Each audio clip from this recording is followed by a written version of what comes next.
as we are once again alive upon the internet. Yeah, let's make sure that we are in all ways with bitrates and titles, everything set public. And yeah, everything should be working. Yeah. And yeah, we're on second account where we're gonna go and record a little bit on this character. We should go and check real quick. One thing. Oh, okay. Actually, yeah, that might be a thing, right? And I realized that as I was setting it up. Let's first make sure this guy's over here for later on.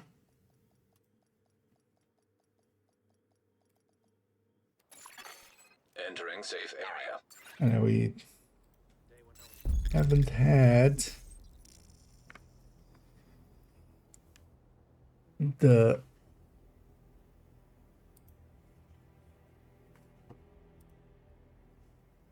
yeah, of course. It's gonna have this without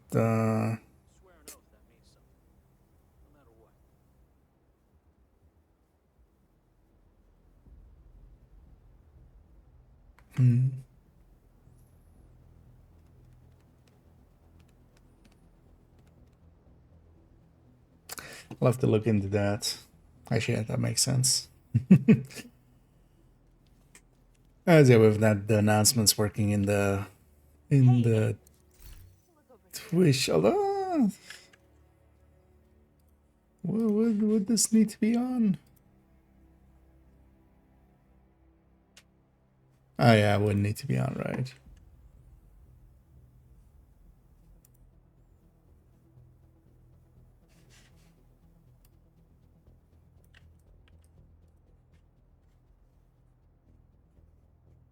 Right, let me quickly check something. Doing some behind the scenes thing real quick.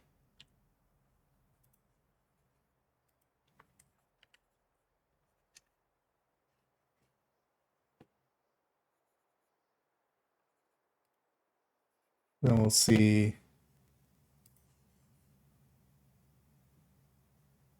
with the next one if it works out. Hello, yeah, both will be active then.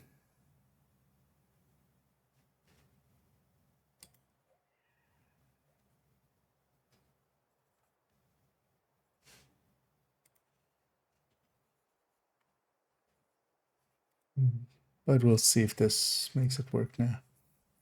Because yeah, of course, you can't actually see the Twitch side of things if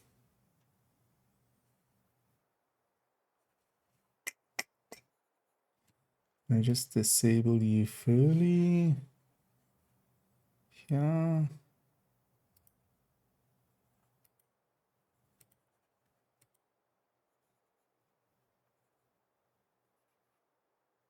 No.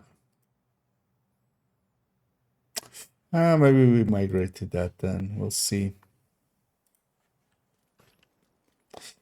I need to learn this. Yeah, later on we'll be recording the character. Well, this character's 5's build collection run through, as we've done with the other ones as well. I want to record it while the Christmas decorations are still up, then all of them have the Christmas decorations in them. So I want to get that done today. But first, we'll go and play around a little bit just to kind of wake up and warm up. Actually, I had to get up early and go and open up shop. And came back and how do you actually let me go fix that.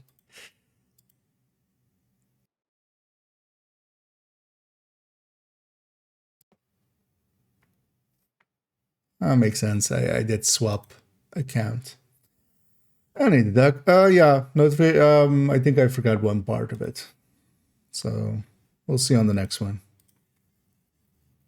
Because yeah, I didn't have Botrix actually in the Twitch chat, so it wouldn't see that we're live.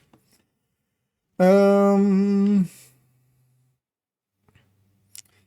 yeah, thanks for letting me know of audio. Yeah.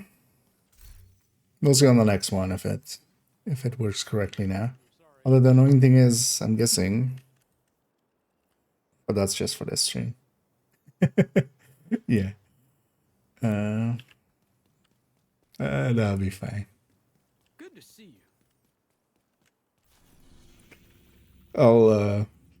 So one of the annoying things is with Botrix is I was like, you know what, fuck it, I'll pay for it and then have all the commands go through that and stuff. Maybe that might be easy. But Botrix is well, to pay for it is just only credit cards, and that's not something I even have. Secondly, even if I had a credit card, I wouldn't like. It doesn't seem like a very like. I just wouldn't use it on.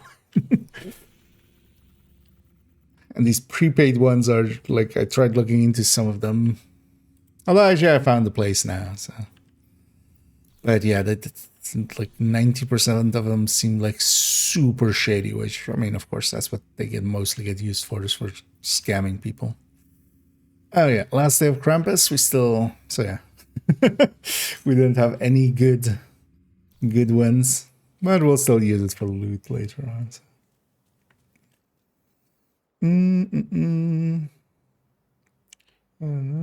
Renew, but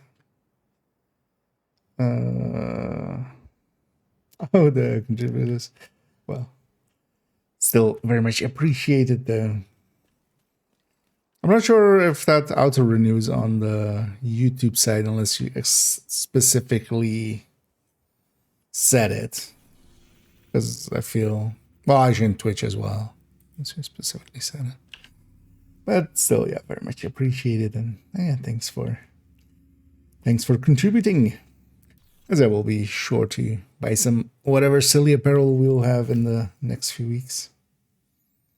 And it isn't me. I need to set up the count. I need to figure out how the count of Botrix works, which is different than the count from Nightbot.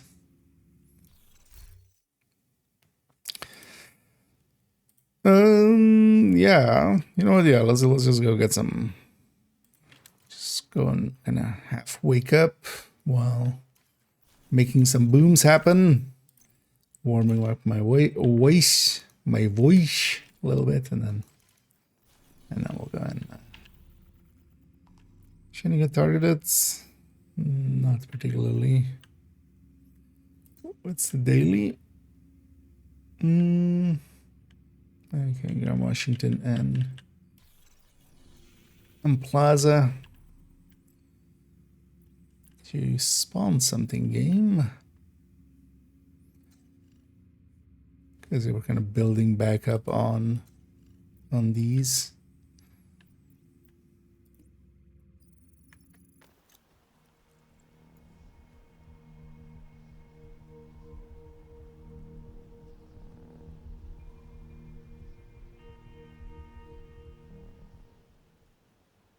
Because also, for instance, stuff like that isn't even that expensive, but protected hostiles identified. I feel a lot of things. Forget that credit cards are not that common actually outside of the US, which is also a good thing, as people are learning.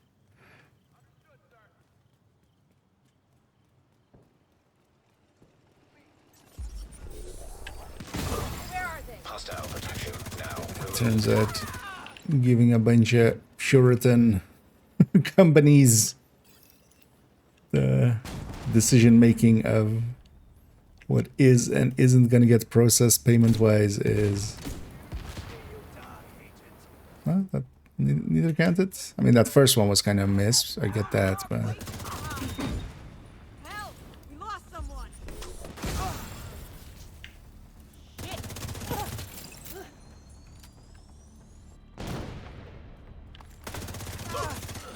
Incoming hostiles detected. Heavy ammunition detected. Agent West End is under attack. I mean, yeah, West End is under attack. I'm here attacking it. Hostile control point nearby. It is I, Manny. They're not locked in here. I'm not locked in here with them. They're locked in here with me.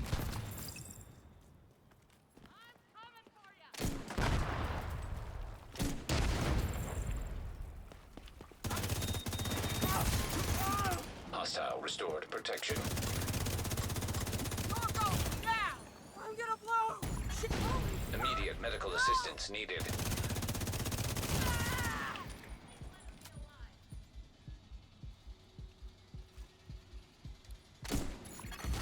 Another agent is now in your group.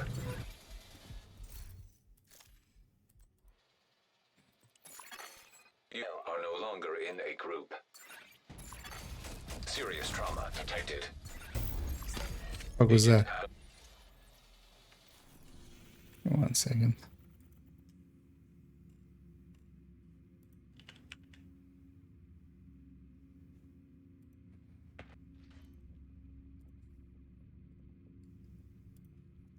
Oh yeah. Immediate medical assistance needed.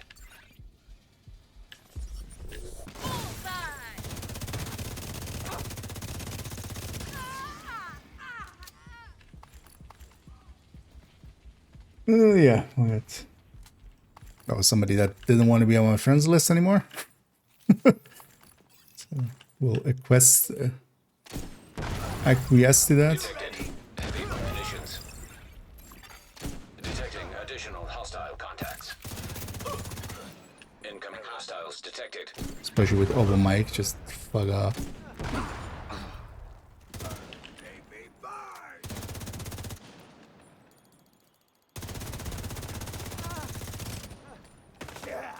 Screw the division!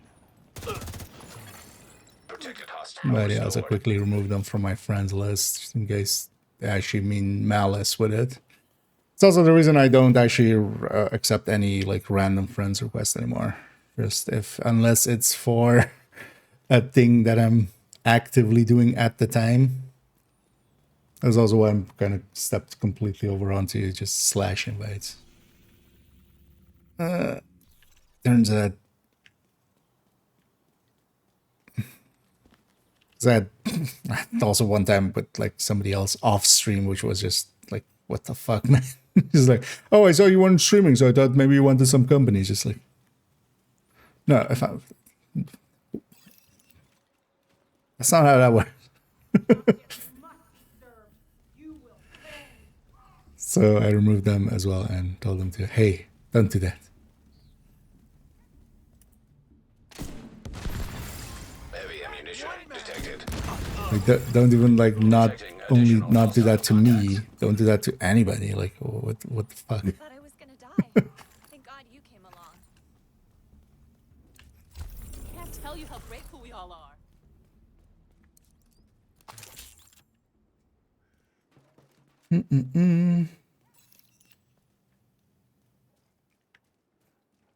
Yeah, just especially with mic on, it's just like, go away.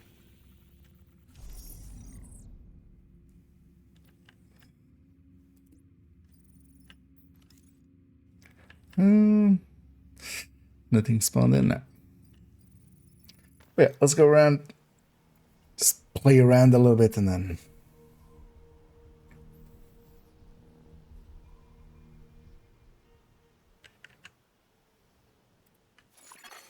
Hostile broadcast picked up.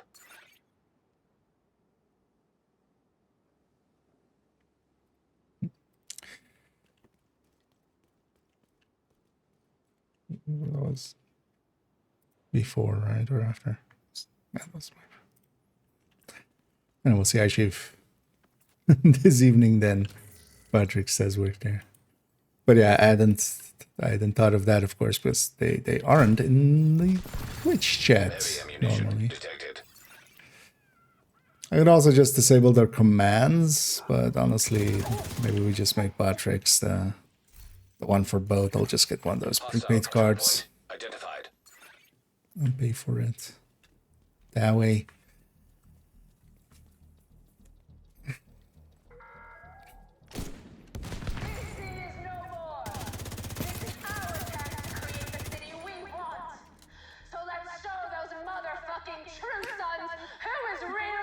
It's always funny with there's other things that I sometimes pay for that are also just, hey, just use a credit card. It's just like like literally barely anybody that I know of has a credit card. That's not a common thing here. It's not everywhere is America. Vital signs critical. You might not be alive tomorrow. Access key detected.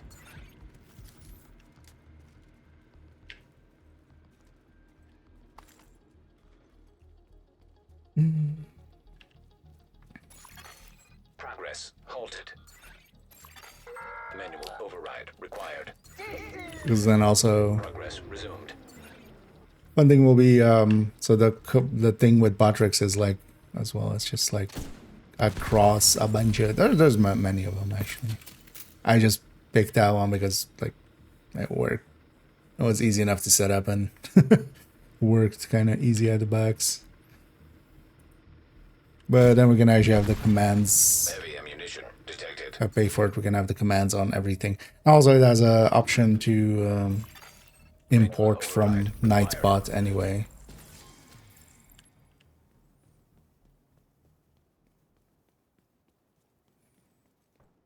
So I can import the commands from there, and then maybe we'll detach Nightbot. But then also in the Discord, we'll have the same commands.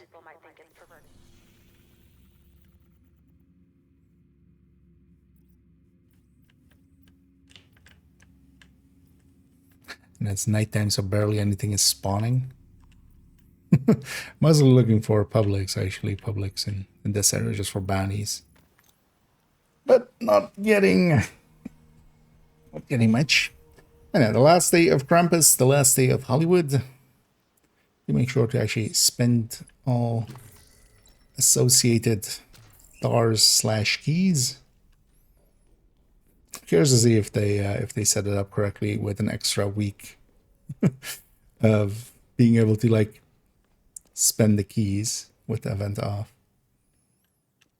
Actually, on this character, how many bounties do I have? Should maybe get 2 hard ones for this account as well. At least 2 hard ones.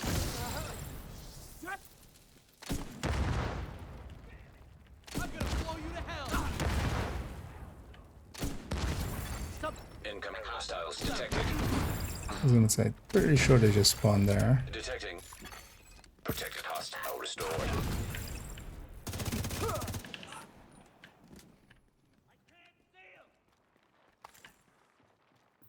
Oh, Incoming hostiles detected.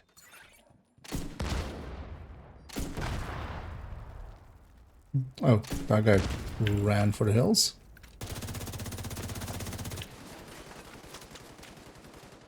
That wasn't a sound I was hoping for. Detected. Agent in. Hearing that other... I'm super bad, just finish me. okay, you son of a bitch. Oh, okay, cool. They have reinforcements. I am still super dead though. I see you, agent. Go to cover somewhere. Yeah. Surprised I survived that.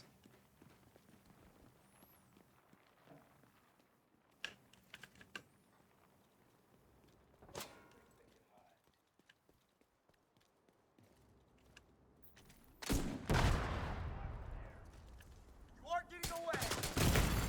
Hostile protection removed. Vital signs critical. He's still fighting this way. Oh, you have shotguns as well. Hell So do I. Hostile restored. Backpack.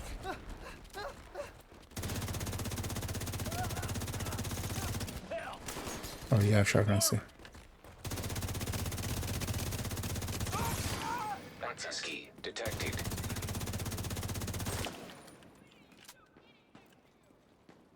So do I. Turned into a fight.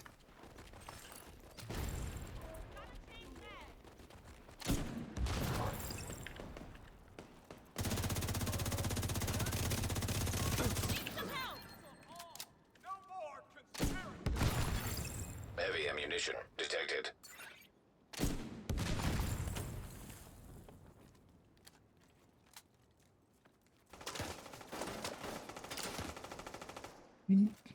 Where are you guys? Go away.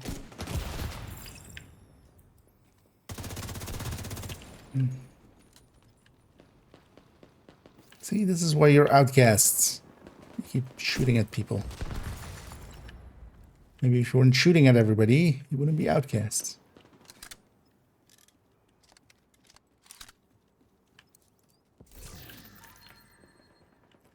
And hey, the boy burger.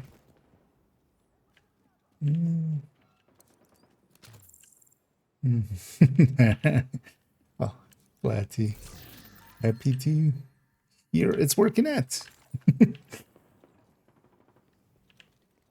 I know, it's one of the more potent builds in the game, so it does work out.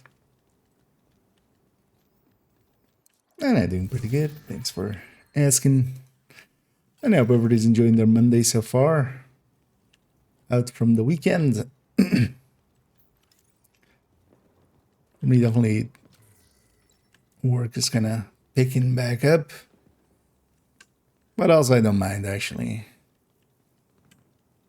Although, yeah, today, getting to open up a bunch of time.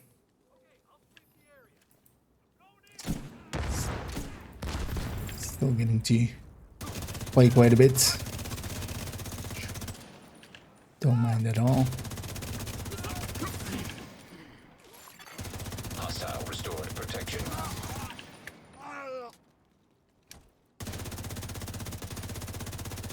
Although this week is still not too much. Wide open here! Partially as well, it won't become too much until likely into the March and stuff. When it gets Serious fully trauma going, detected. like there'll be a lot to do. Fire's got me pinned.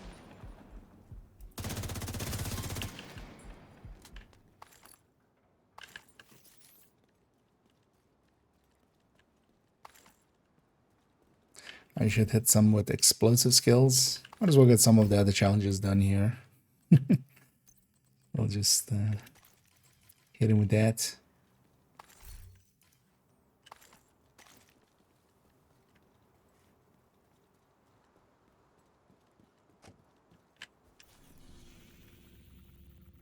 Hey. Starting to become daytime, so stuff is actually starting to spawn. So get some more bounties here. And hit around that.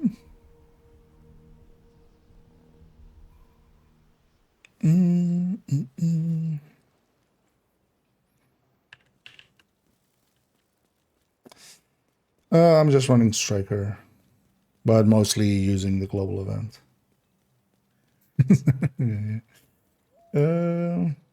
The demo is just for the grenade launcher. That's the best tool for Hollywood overall.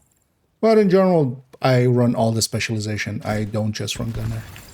Removed Mostly hostile because, protection. for instance, demo, I can take a grenade to the face every minute, which honestly, I take that over like a little bit more rate on fire and stuff like that. I often just run demo on red builds. Immediate medical assistance needed. Hostile Also for the restored group protection. buff and group settings. But yeah, with Hollywood, that. Detected. Heavy ammunition.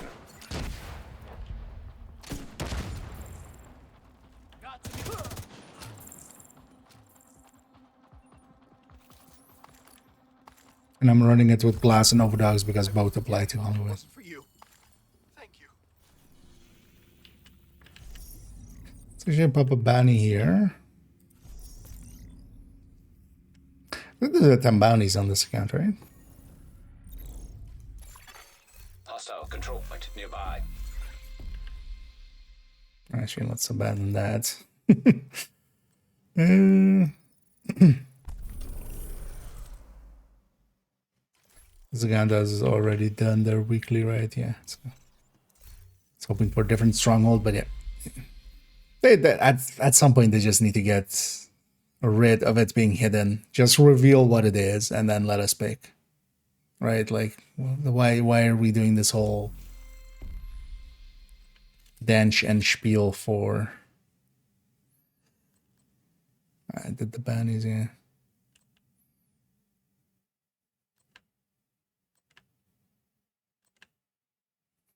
And then the melee attacks. But those are also one of those things that you mostly just do on like normal, because otherwise it is actually painful to try to get it done.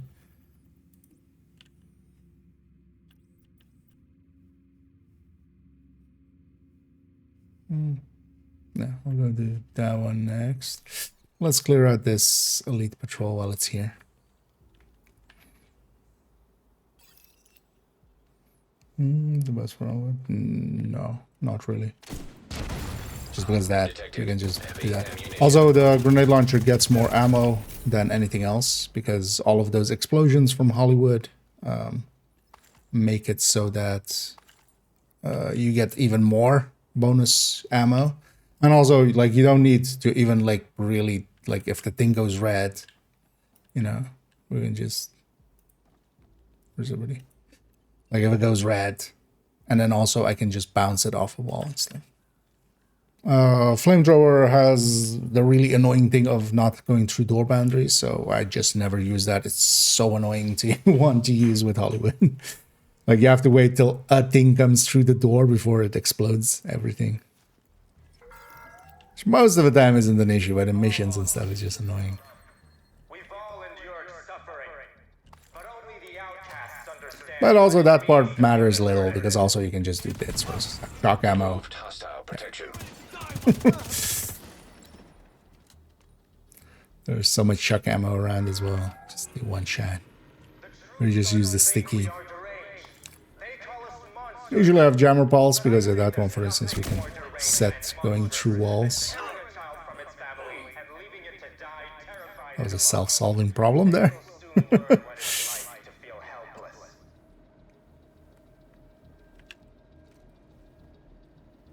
Now you'll feel burned. Heavy ammunition detected. Access key detected.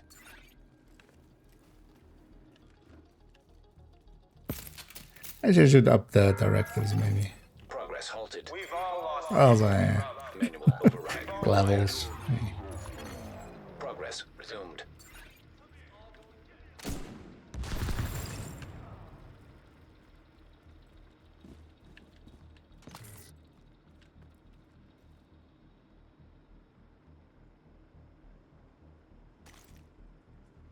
Oh shit! Heavy ammunition detected.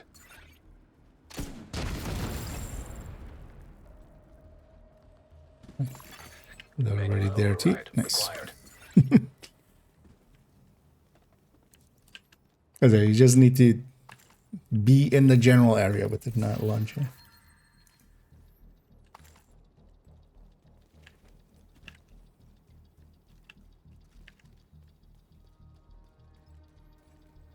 And hit a veto. Yeah, let's do a little bit more shooting here. Do you have a sweet dreams now? Let's go get you a sweet dreams. Just put it as a secondary. Try to sneak in some melees.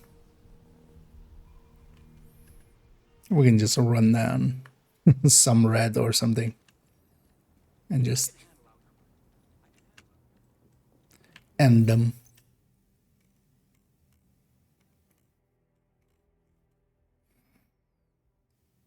Yeah, the second.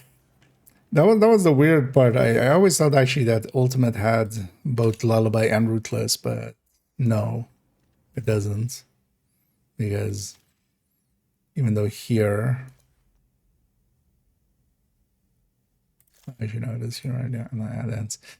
Even though I do have like the Ultimate added to this with like the year one bundle and stuff, this is then still a different separate bundle. And then also includes Ruthless again. So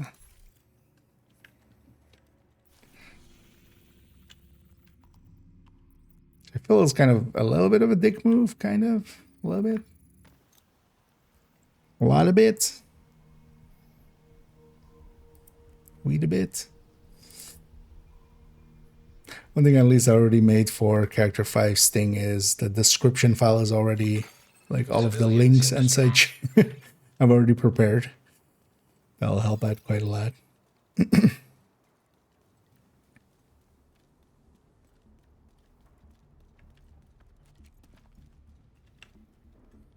And catch. Hostile protection now removed. You know what? Let's be more over here.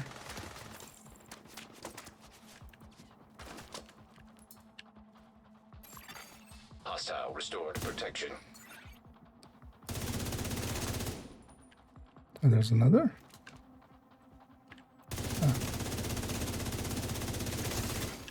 Incoming hostiles detected. Oh, that one guy not come out. Oh, no. Serious trauma detected. Hostile Still broadcast one guy went detected. over there. What's your problem?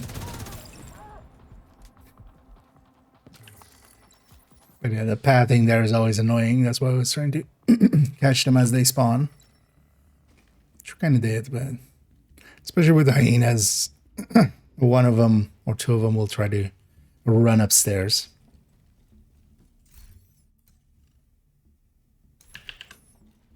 Just full up on resources. Oh, nice. Krampus Lauf. The reason I'm still alive is So we can just easily avoid them. I'm just gonna fast travel away.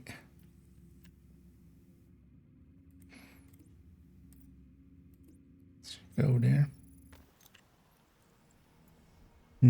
One of the things I realized, I didn't actually know this because most other places, when you have a named group out in the open world, eventually they'll just go somewhere and despawn. So for instance, here, they'll eventually go to the building here and despawn.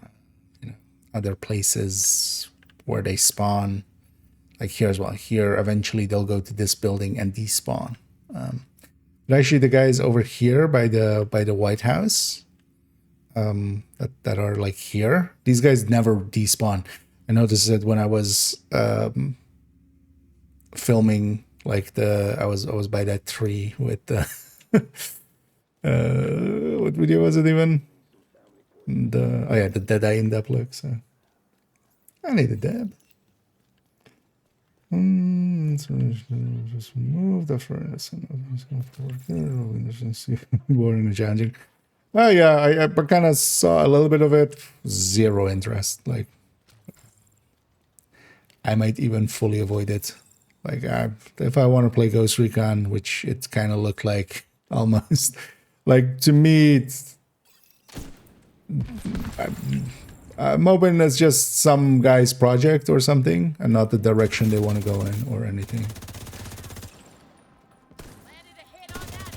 Because at the very least, I can kind of see it from like there's some demand for it from some people. Protection restored. You know, no more bullet sponges, but yeah, the bullet sponges are the game. The mechanics of this game is what would get me to keep playing it. If I wanted to play just a third-person shooter, I just play a third-person shooter. Especially, it's also from, it's also without gear and stuff, right? Immediate At least they can do, maybe try to get like balancing to be interesting in some way, but I also have no expectation there because they're not going to make it hard, of course. Like, they've shown that they generally don't. They'll lean towards the side of it being way too easy. Or not, well, not way too easy, but still easy. The only thing I'm interested about is it did say something about, or well, somebody was talking about extra character slot, but if it's only for that mode, then it's going to go by the wayside. But if it's just a general character slot, I'll be super happy about that, but it's not getting used for that mode. I'll likely play it just to have played it, but if I wanted to play Ghost Recon in immersion mode, I would play Ghost Recon in immersion mode, which I also don't do. Like, even there, I kind of enjoy trying to, like,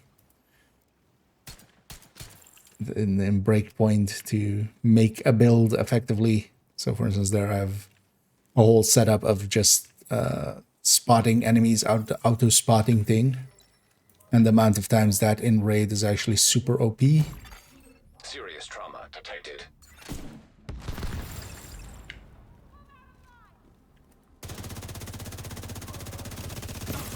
It's basically, I never get snuck up on.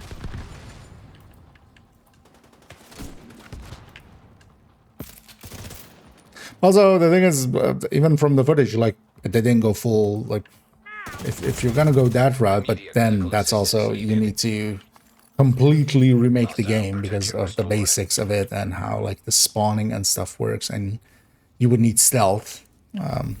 Like, that's why it kind of works for Ghost Recon. But you still had armor. You still took a bunch of hits. Enemies were still, you know, the TTK was lower, but it wasn't like Ghost Recon low. So feels like super anachronistic. Like, just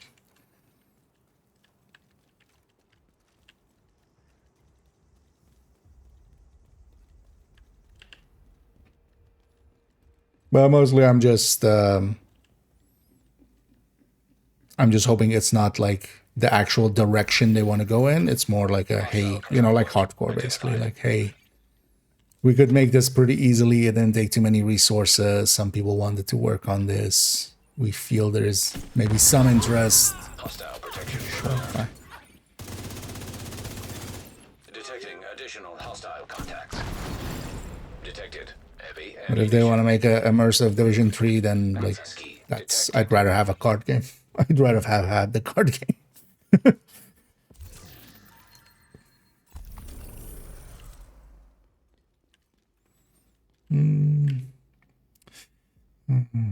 The projection, yeah, it's very, it's weird that they touched that system at all. It's also super annoying because, yeah, especially if you have a bunch of bounties in that area whenever you pick one up. In the middle of Krampus fights is always super annoying because suddenly you have, like, especially if you have a lot of Krampus bounties, just like the whole screen is just filled up with bounties, you can't see shit. And yeah, you too there, He-Man. Indeed. Happy New Year's, if not wished yet. You know, we're a little bit into it already, but we're still at the start of it, so it still counts. This beautiful street covered with cloth sunshades, and it's romantic, and I just... We can offer you shelter and security. In return, you will be expected to contribute. Register Register now. at a sign-in desk, and you will be assigned a work placement. I can't remember the last time I had a hot meal.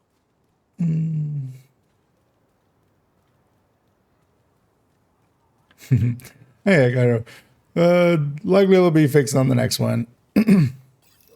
We're using a different bot than I'm using now. I kind of set it up, and I thought I set it up correctly, but I think I forgot one last thing, which is actually to have that bot be in this chat. Hostiles detected. It's also for today, we'll have double commands on the Twitch side. But that's fine. Like, whenever we do a command, it'll pop up twice, but just two bots. I could just disable. No, well, the Botrix doesn't have all the commands. Hostile protection restored. But yeah, we'll get that fixed then. Reloading. I can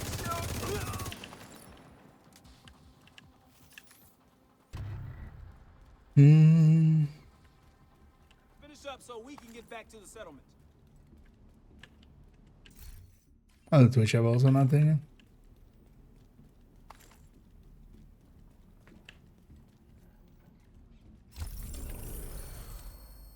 Yeah, playing slow there, neat. Thanks, Agent.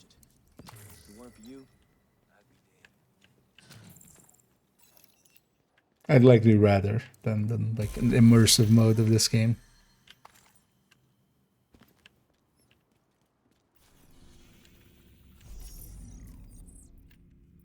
But yeah, we'll see what that actually becomes in the long run. But yeah, character slot would be insane. Do they specifically say it's only for immersive mode, that slot?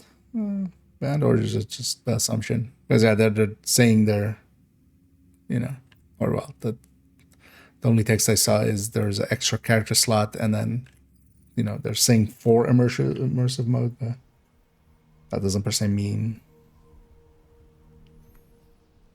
that's only for that.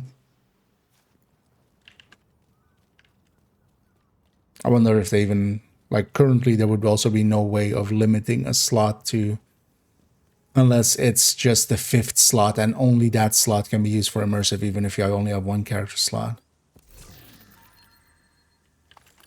Because for instance, for hardcore and stuff, there's no like slotting like that. There's just 4 character slots and then you can fill them up how you want.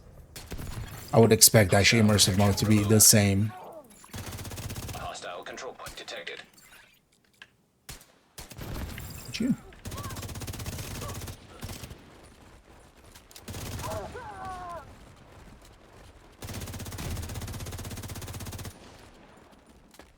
Well, likely we'll just have to wait and see.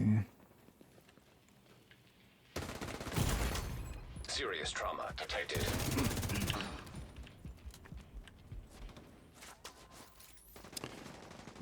For double credits, build a visual glass cannon, high-end build is a normal but let's see if there's another travel. Generally my picks are either the 60QB or the Mark 17. Honestly, the Mark 17 overall. Detected. Heavy munitions. I'm just taking the high ground.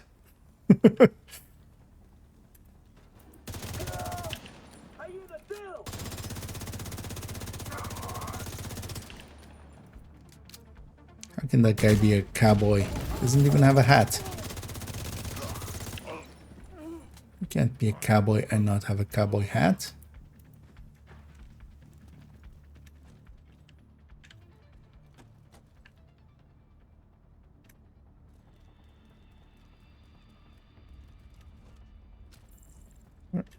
Oh.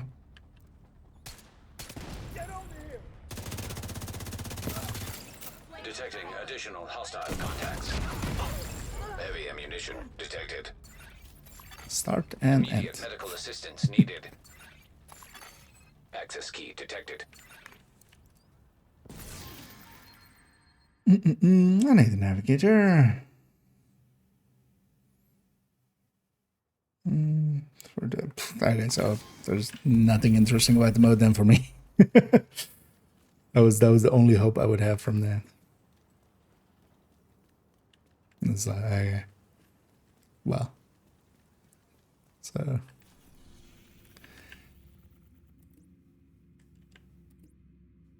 yeah. I just hope it's not costing them too much development time, like they don't have that much available anyway. Seems like a very simply made thing, like kind of like hardcore. Because also immersive, what does that mean still with like skills around, right? And like warhounds and stuff, and a razorback. What, you're gonna 2-shot razorback? You know, you just shoot it in the electronics once and it dies, because that's how like machinery actually dies, but one grenade into it. No, so likely those fights are still going to be kept long, and that's not going to please the immersion crowd anyway. So.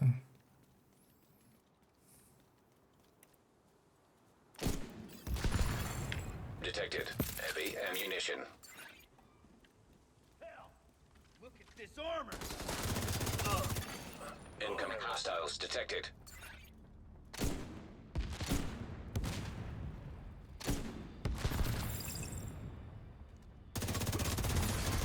Anti-ski detected. Don't run away. Come back.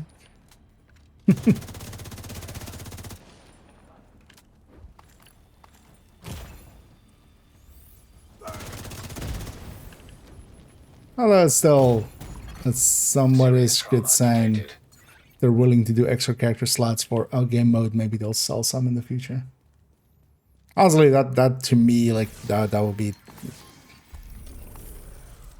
but that's very selfish and personal. Of like, my biggest want would be extra character slots, or just one, even if it's paid as well. Just hey, you want the server space, you pay for it, and I'll go like, okay, I will gladly.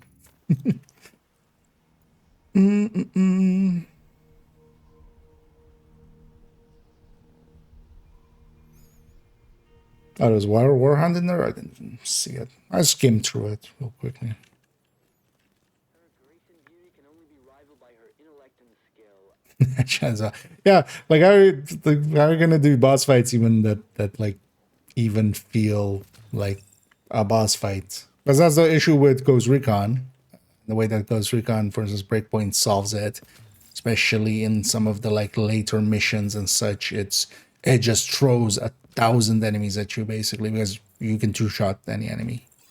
So it has to either, or it pulls some, you know, Detected. hey, this enemy is immune until you do this mechanic, which those are even worse than bullet Hostile sponges. contacts.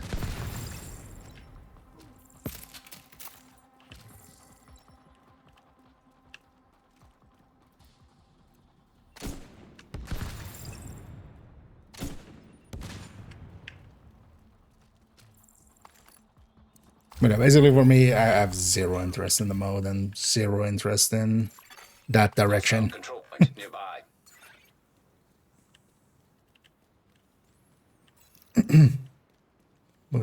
I mean, yeah, that's what I mean. You either Razorback dies to a bullet, or you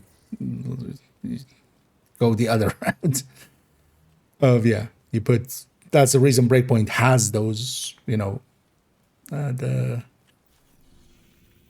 machines is to go like, okay, we want to have some enemy that you actually have to shoot more than once or twice with a helmet, and that's the second you try to go down that route, it's that you have You can't hide big ass robots. walls and guns won't protect you from it. Detected. Nobody Heavy will ammunition. escape when we unleash this poison onto the city. Burn, baby, burn! Immediate medical assistance Or you have like, needed. oh, this boss is protected by these drones hanging around him that are shooting down all the bullets that you shoot towards him and stuff.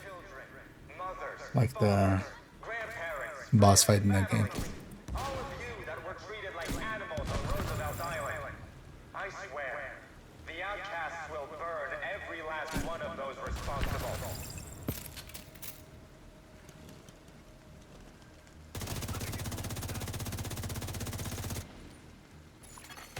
Protected hostile restored.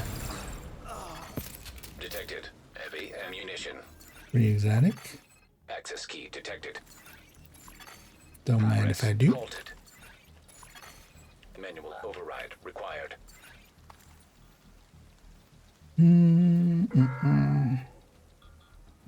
Yeah, exactly.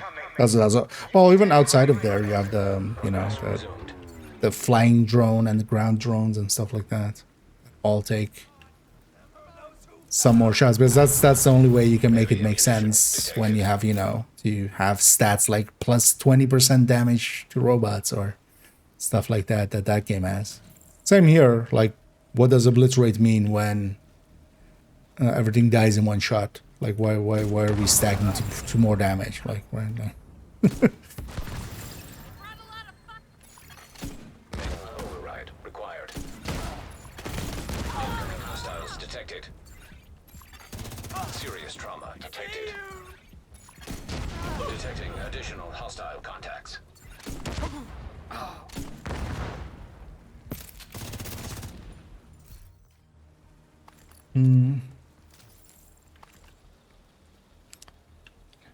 Accidental resource convoy. Hostile broadcast picked up.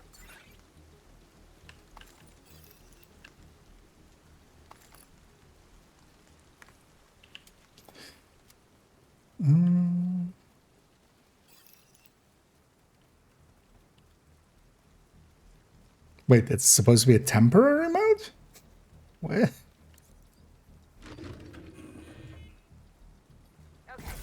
Wait, is it the modifier? No, right? That requires a character, so. That's what, actually, that's what they should have done with it. Just make it the modifier. For a season. I don't know, he's yeah. I mean, yeah. Oh yeah, I should buy some of those equalizers. Although, I have the blueprint, so maybe we craft for some of them.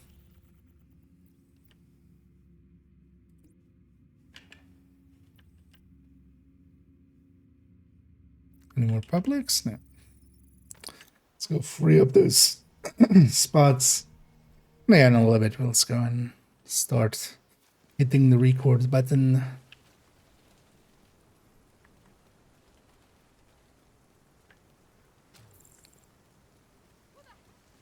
I hit him. Outcasts want us all dead. Keep him away from the settlement. Come on.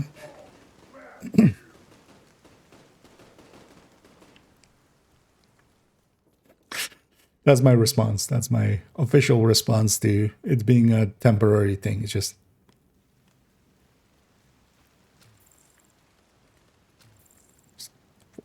What?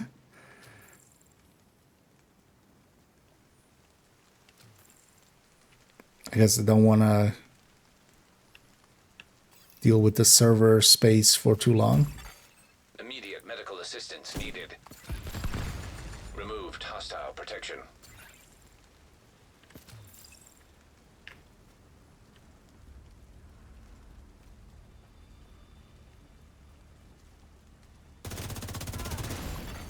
Incoming hostiles detected. Detected. Heavy ammunition. Hostile control point identified. Access key detected.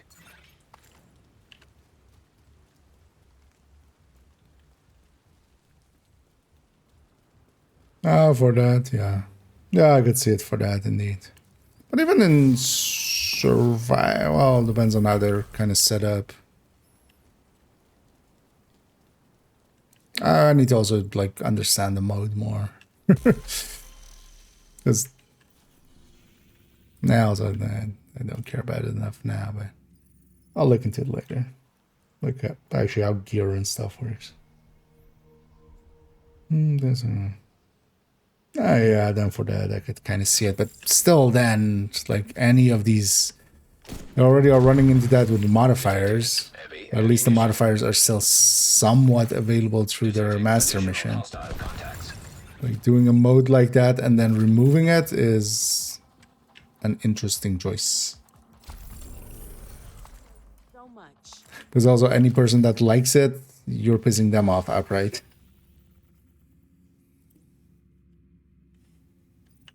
So doing the worst of both worlds. The people that don't like it, like me, will see it as a waste of kind of development time and stuff, and the people that do like it will lose it after. How to set yourself up for failure 101. Guarding location nearby.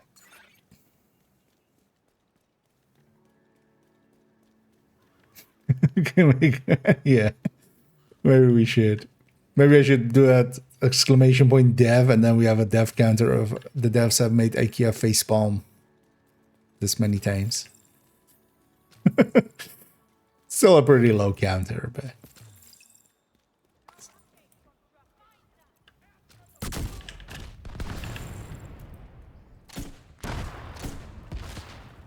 That timer expired at the worst time possible. Just in the middle of about to engage another activity. Vital signs critical. Now you burn. Incoming hostiles detected. God damn. Agent down. Quick heal triggered a second too late. Detected. Detected. Heavy munitions. Access key detected. Wait, but then you're from something else? Where are you even? Oh, that's the Krampus one. Removed hostile protection. So it would have been nice if you guys weren't from the same faction. How many keys do I have? 42. The answer to life, the universe, and everything. In key form.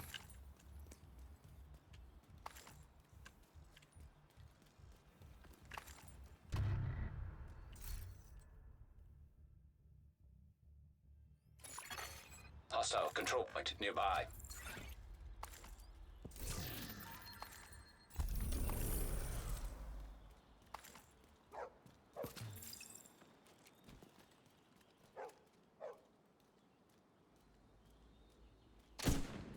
Edge.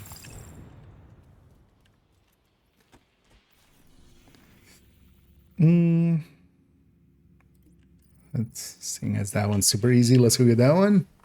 But yeah, let's go and get to recording after that.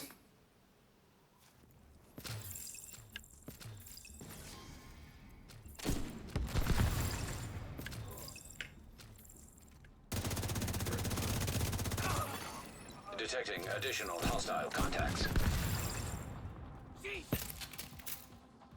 Who survived? Stop surviving. And that's why Hollywood pretty OP. We beat them. It's over? Thank God. Honestly, most of the time it'll end up faster than reanimated even.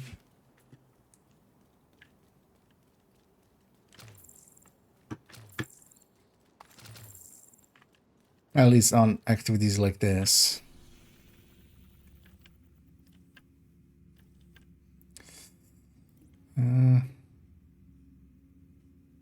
Those two are, yeah, well.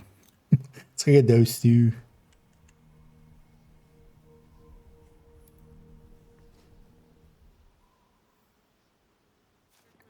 And then here I'm gonna try to open those on hardcore.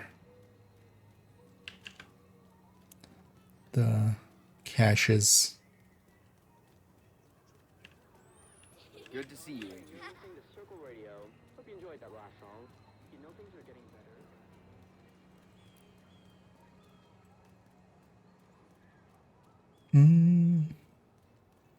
Immersive. Well, immersive. Most likely immersive. We're not going into the water.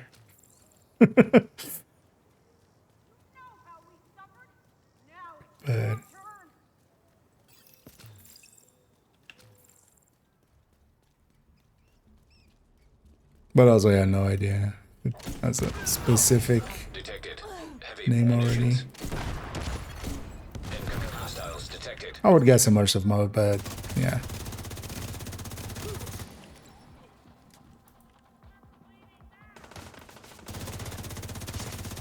That's what Ghost Recon already also uses. Is that it? Thank But they should totally like call it harder core or something. Just to fuck with people. Hardcore, harder core, and then hardest core.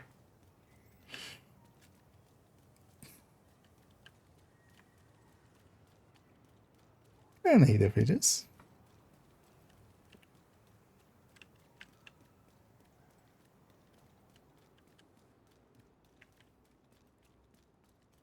It's also weird for them to announce that on like a Japanese thing. Was it Japanese or Korean? I didn't even catch per se.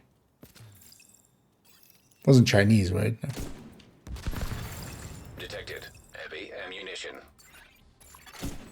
Detecting. Although I guess it additional was just the event artifacts. they were at the time, right? Like, it's just like, hey, we're here. We'll just announce it here.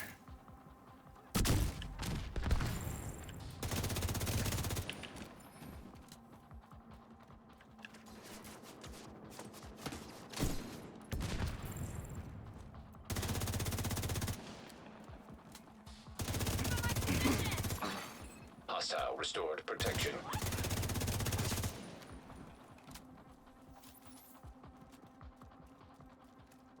Japan. That's it, right?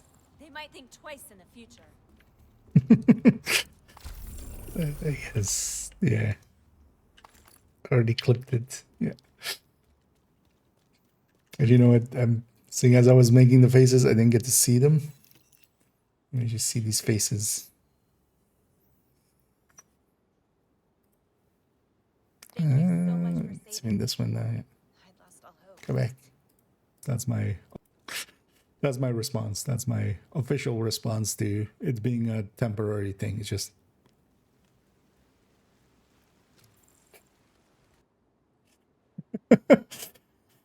yeah. That looks about right.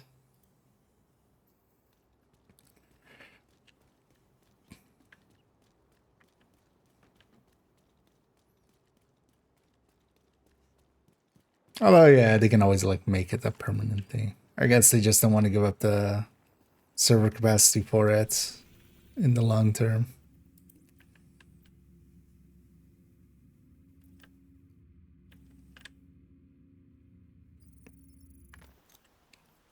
But yeah.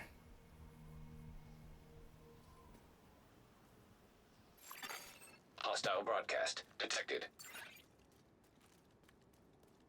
Just one more. Just in just one more mode. Oh yeah, we do need to fill back up a little bit on bounties, which we're doing.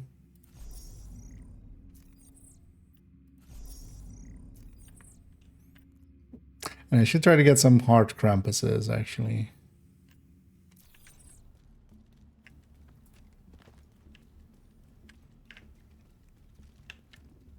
Seeing as it is the last day.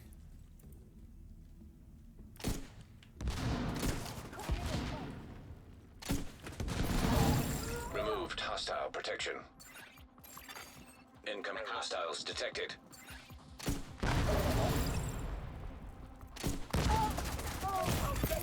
Serious trauma detected. Down here.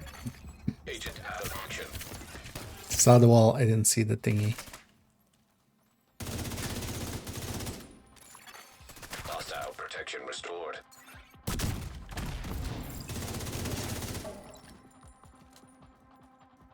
Wait, did that one run that away?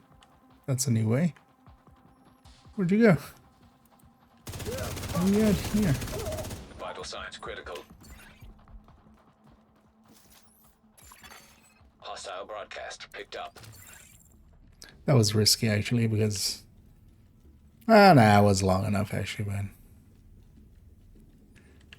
was likely just a little bit over 30 seconds. I just had gotten my health tickets back.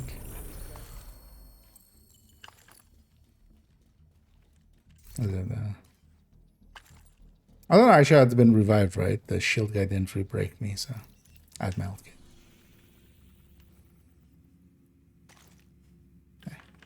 The game isn't even spawning stuff anymore. The game's agreeing with me. Let's go and get set up to record something. But the shield should be bored. Oh, 1.0. Oh, do you mean number one? Or wait, no, those aren't in there anymore. But no, likely not. It's if it's the striker shield. Nice to see you, Agent. Then it's the striker shield for its extra damage. Thank you, Agent. I As appreciate it. I'm gonna guess. Well, yeah, we're going there anyway. Because I'm guessing you mean like either likely this one. Oh, 1.10. Yeah, okay. No, it's a striker shield on purpose for the extra damage of it. But yeah, you can go bulwark, you can go... Actually, maybe we should put that there. That you can go bulwark. But also I assume that like people will figure that out. Although maybe we shouldn't. Let's maybe put that there. Do I have that somewhere else where I have...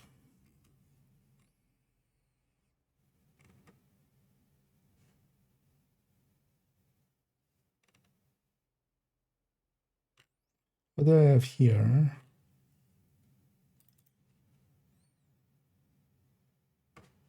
Ah, yeah, so let me just put this same thing here.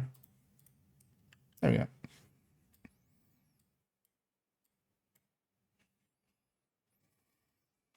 Just to avoid confusion.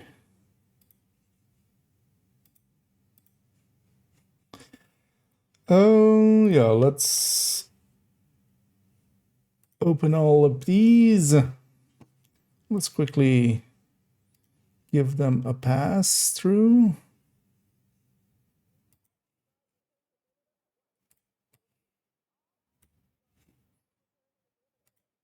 Oh, yeah. Let's put them in order.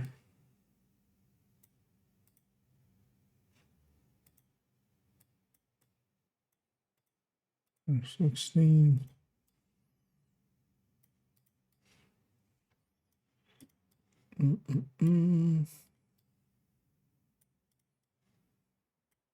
As that basically opens up in reverse order, which I could also go that way, but just do not make it even more annoying for myself. Wait, where did 1.04 go?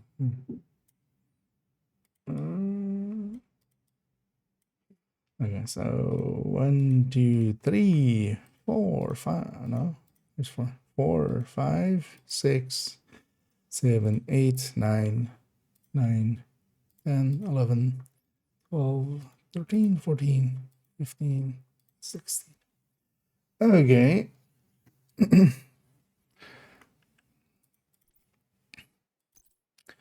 Not sure if I gave these already a quick run through, but I'm gonna do that. Just double check everything. Make sure everything's in place. Oh, actually, nah, let's not. We can do that while we do the item. Like, I'll give it a quick check before we... I'm doing that anyway. And all of these should be pretty thorough because back here we were very thorough.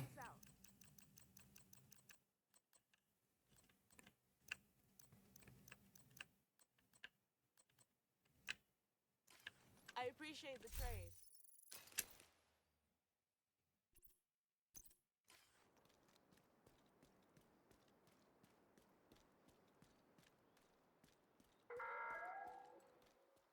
Please approach the safe area using one of the designated checkpoints.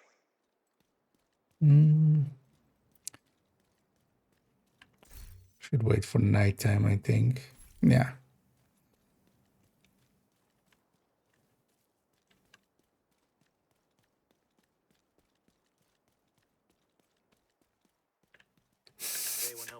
You know what? Yeah. You are my guinea pig today.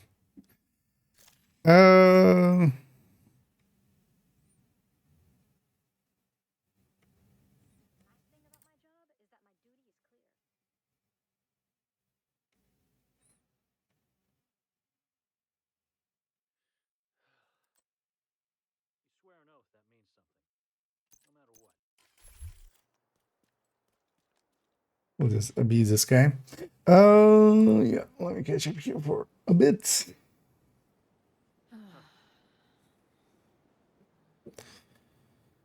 So some no, without could be triggered during these jump. The game says serious trauma. Those serious trauma. That text happens at like 20%, 25%. Like the Isaac line, you mean? That's at like 25% health, which is before you hit health gate. So you can hit that voice line without hitting health gate. But usually if you're hearing it, you've likely hit health gate.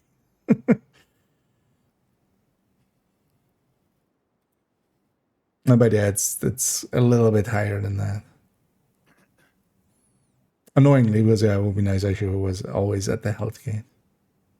But generally, if you hear that voice line, yeah, you've hit health gate. Yeah, sometimes happens.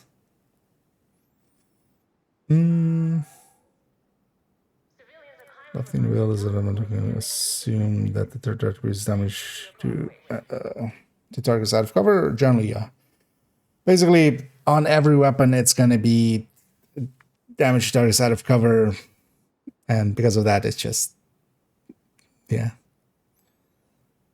kind of assumed effectively. Because otherwise, like it would just be all that always on all of them.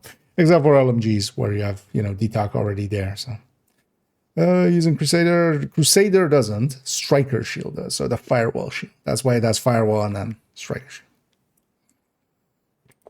It's also why on that build picture, like we have here, Striker Ballistic Shield, not Crusader. Because if you go Firewall, then you can take the Striker Shield. The Striker Shield increases damage. Which is the Firewall Shield. I can't stop using tipping scales. Well, if you've been using tipping scales for more than 4 hours, please consult a doctor. If you've been using tipping scales and you've been at full stacks for longer than 4 hours, please consult a medical professional. Yeah. But yeah, that's totally understandable. I like tipping skills as well. That's why I show on this character. So I actually got, rid of Negotiator and Hunter's Fury more because, kind of like Coco and tipping skills better than those two. So those two have come over here. Let's actually set up for loaded. I'm just waiting kind of for nighttime. Once it's nighttime here, we'll go and annoy this guy. I'm so sorry. Wait, this guy didn't always have collision, did he?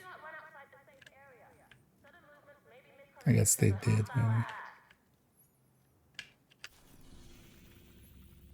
Let's fast travel away and back so it resets. Dude, it's original police. Let's just go on card. Yeah. There is something to be said for instance, if you're using rock and roll and you're only using it for stacking to like maybe put rate of fire there and stuff, but as much as I enjoy min-maxing, like even that I feel just goes beyond what the level that I care about it. I can handle outgunned, but both?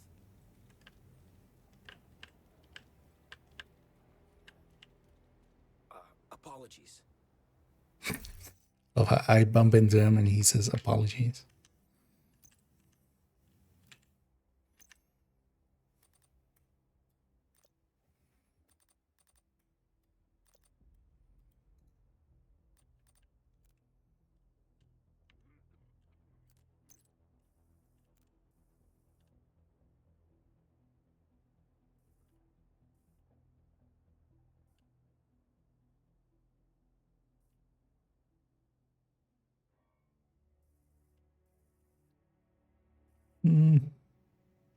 Nah, let's just do caroling. Let's just be acting as if we're being a dick to this guy.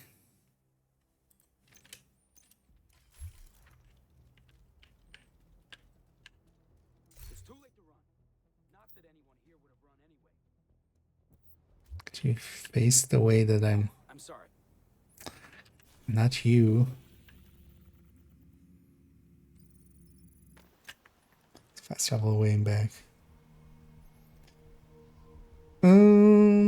Is concentrated good?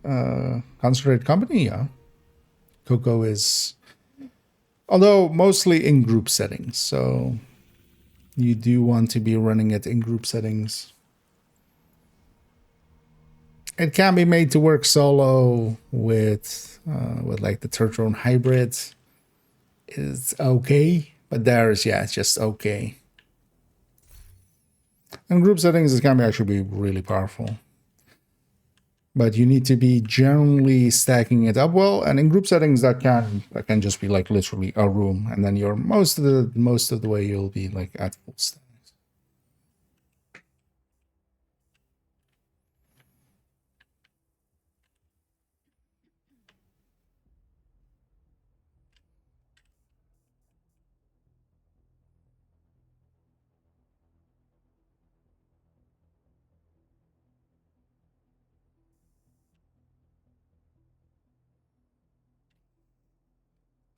We're doing this. Okay, connect.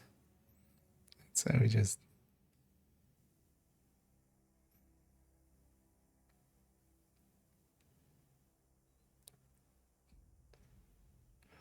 reading them the rules, and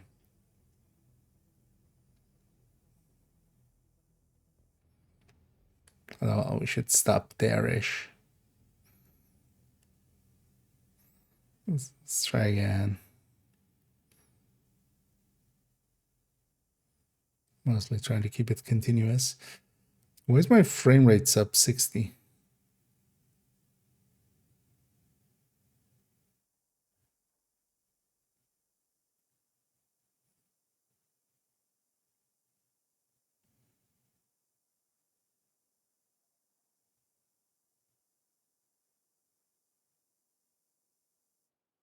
Nah, so at around here-ish.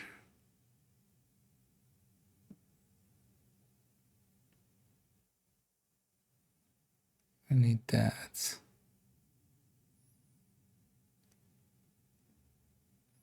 I need more than that as well, so.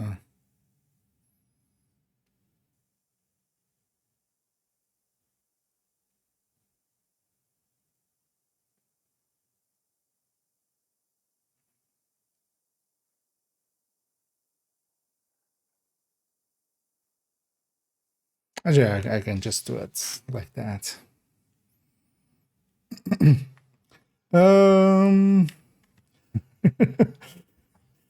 Yeah. Director of photography. Yeah.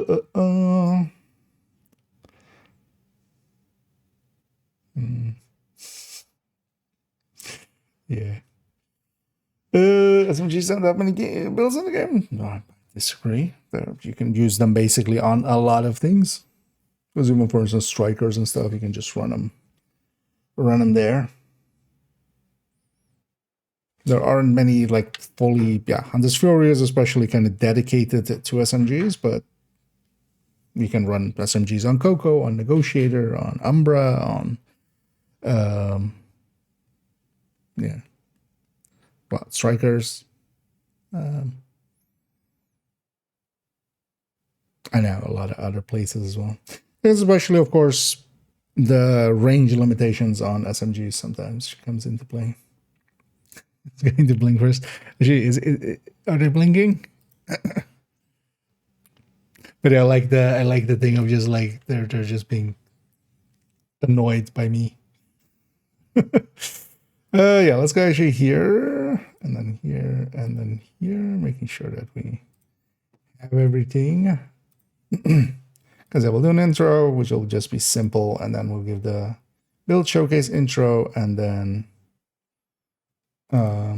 or the build collection intro. I mean, and whatever.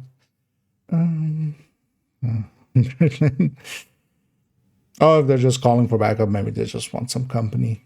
Like that's not a weird thing. Whatever. Then also they likely don't even know how that system works. Yeah. Let's get set up here. Yeah.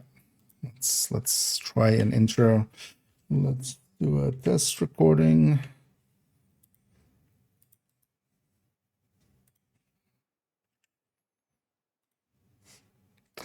I'm IKEA. Build collection run through. Something about character 5. That's the end. Timestamps. That's about it, right? So I should hate my hair a little. How frizzy it is. Yeah. Let's get going.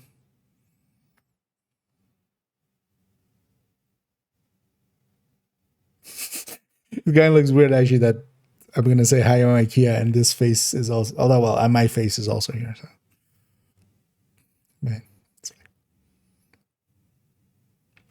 Hi, I'm IKEA. That's zero energy. Hi, I'm IKEA. And for today's video, I'm going to sleep while watching paint dry. Yeah, no, let's put some more energy into that. Although not too much either, because we don't want to turn into, you know, an actual content creator. Yeah. Hi, I'm IKEA, and for today's video, we're continuing and ending our build collection run-through on Character 5, as we've reached the end of the road. So, not liking where that is going. That's right. Hi, I'm IKEA. That was a little bit sharp in the intro. Hi, I'm IKEA, and for today's video, we're continuing and ending our build collection run-through, as we've gone through character 1 through 4, and now we're ending it on character 5. Character 5 is my main character of my second account, as there's a limit, of course, of 4 characters per account. And on this character, I've mostly actually have things that I enjoy of the main body of the build collection, which is characters 1 through 4. So we'll see a lot of repeats and alternate variations of some builds. And generally, this character, though, is then saved mostly to have those builds in full, the way that I like them. But on the build collection, we'll be showing them differently. So we'll be seeing tipping skills again, we'll be seeing strikers again, we'll be seeing Coco again, a combat medic, some PFEs, of course, several tech tanks. And that way as well, this character is definitely one that I enjoy playing quite a lot, because, yeah, they have kind of a smorgasbord of builds that I like. And overall, I didn't just use this account as my getaway kind of, but also this was then a fresh start when it first was introduced. Kind of lost it. I don't need to put all that in the intro as well, by the way, as well.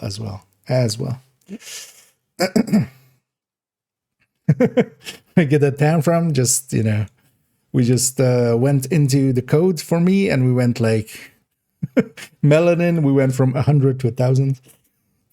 So that works, right? Let's alter the code.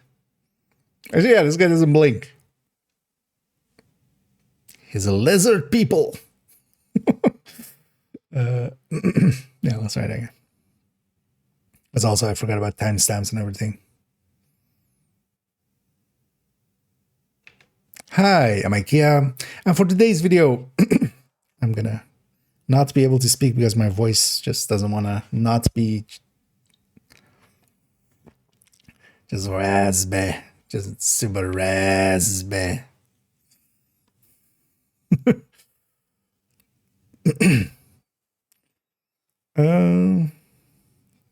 I feel my voice is just then turning into like when it goes that raspy, it's just like, hi, I'm IKEA, and I'm gonna smoke a packet of cigarettes a day for the last 20 years. And I'm gonna sound like this while I sip my whiskey. Yeah.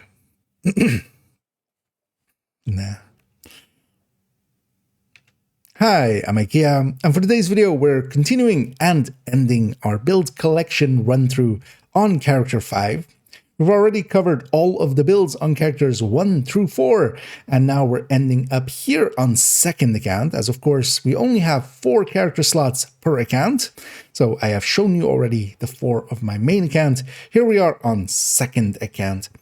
And the way that this character is set up is that it has a smorgasbord of builds that I like. Basically anything that I enjoy on main account usually makes it over here. And because of that, they have, basically a collection of builds that I always enjoy running. So covering those, we'll see a lot of duplicates, and mostly it's used as well to show alternate variations on some builds. So for instance, in the main body of the collection, we'll see for tipping skills one with overdogs, and then on this character we'll see one with, for instance, Tinkerer. That does mean though that, we'll see some duplicates come by, but then also this can be used to see which builds I definitely enjoy and feel are worth keeping around.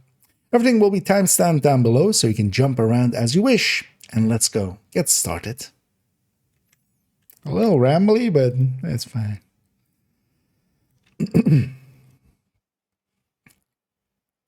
Also, the smart thing to actually do is like record the game and then have that play so that I'm not doing it live, basically. Because you can totally see me paying attention to second account, as of course we only have 4 character slots per account.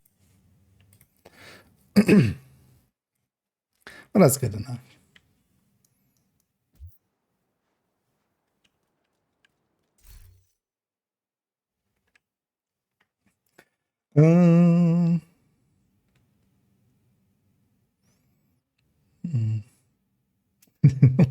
Yeah. Suddenly IKEA just disappears. As the lizard people go like, he knows.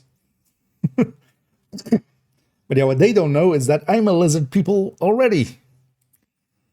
Just different type of lizard though. Yeah. Let's actually for seconds. Hold on, let's keep that up. Build collection, and then this. There we go.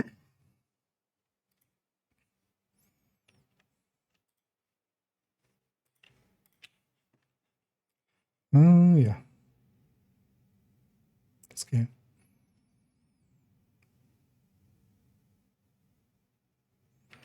And just to, again, give a quick introduction to the build collection for maybe those that aren't familiar with it and are just watching this video by itself. This on... why voice? Why you do this? Yeah, I should just go make something warm or something. That might help. But, too lazy. We'll just power through it. And to introduce the build collection, just in case it isn't known, the build collection is a folder in a Google. In Google, I was about to say a folder in Google. I mean, it is, but it's not a real good description of it. It's a Google folder. I'm awake. Apparently not, though. And just to give an introduction to the build collection on this video as well. The build collection is a Google folder, and in there it contains a bunch of build pictures, effectively all of the builds that I have on my main account, and then this character on second account is represented there as well. The numbering is that the number before the dot is the character. So for instance, we've already seen on character 1, for instance, in the past, 0.1 is then their first loadout slot, and it goes all the way to 0.16. And of course, we have 16 loadout slots, so that's how they line up like that. Here we'll see the same. I have 16 loadout slots, of course, as well on this character. So we're going from 5.01 all the way to 5.16 here.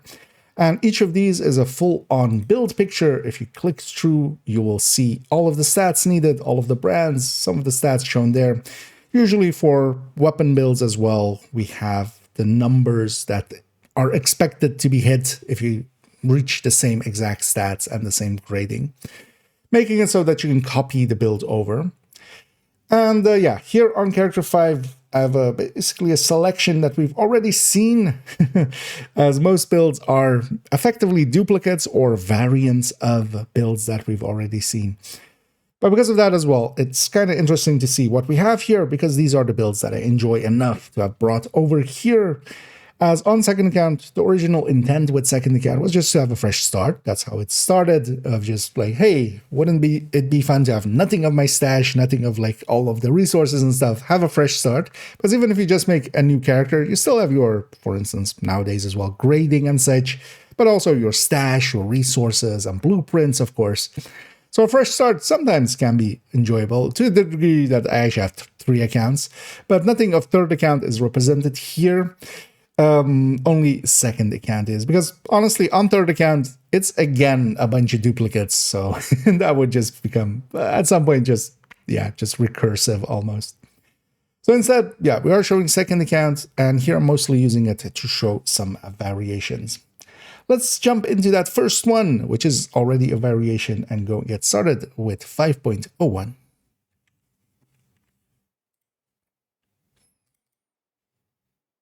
225 is fine.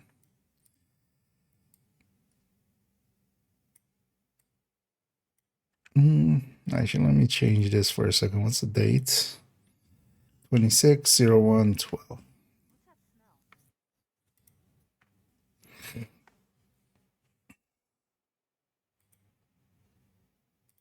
So there we go here.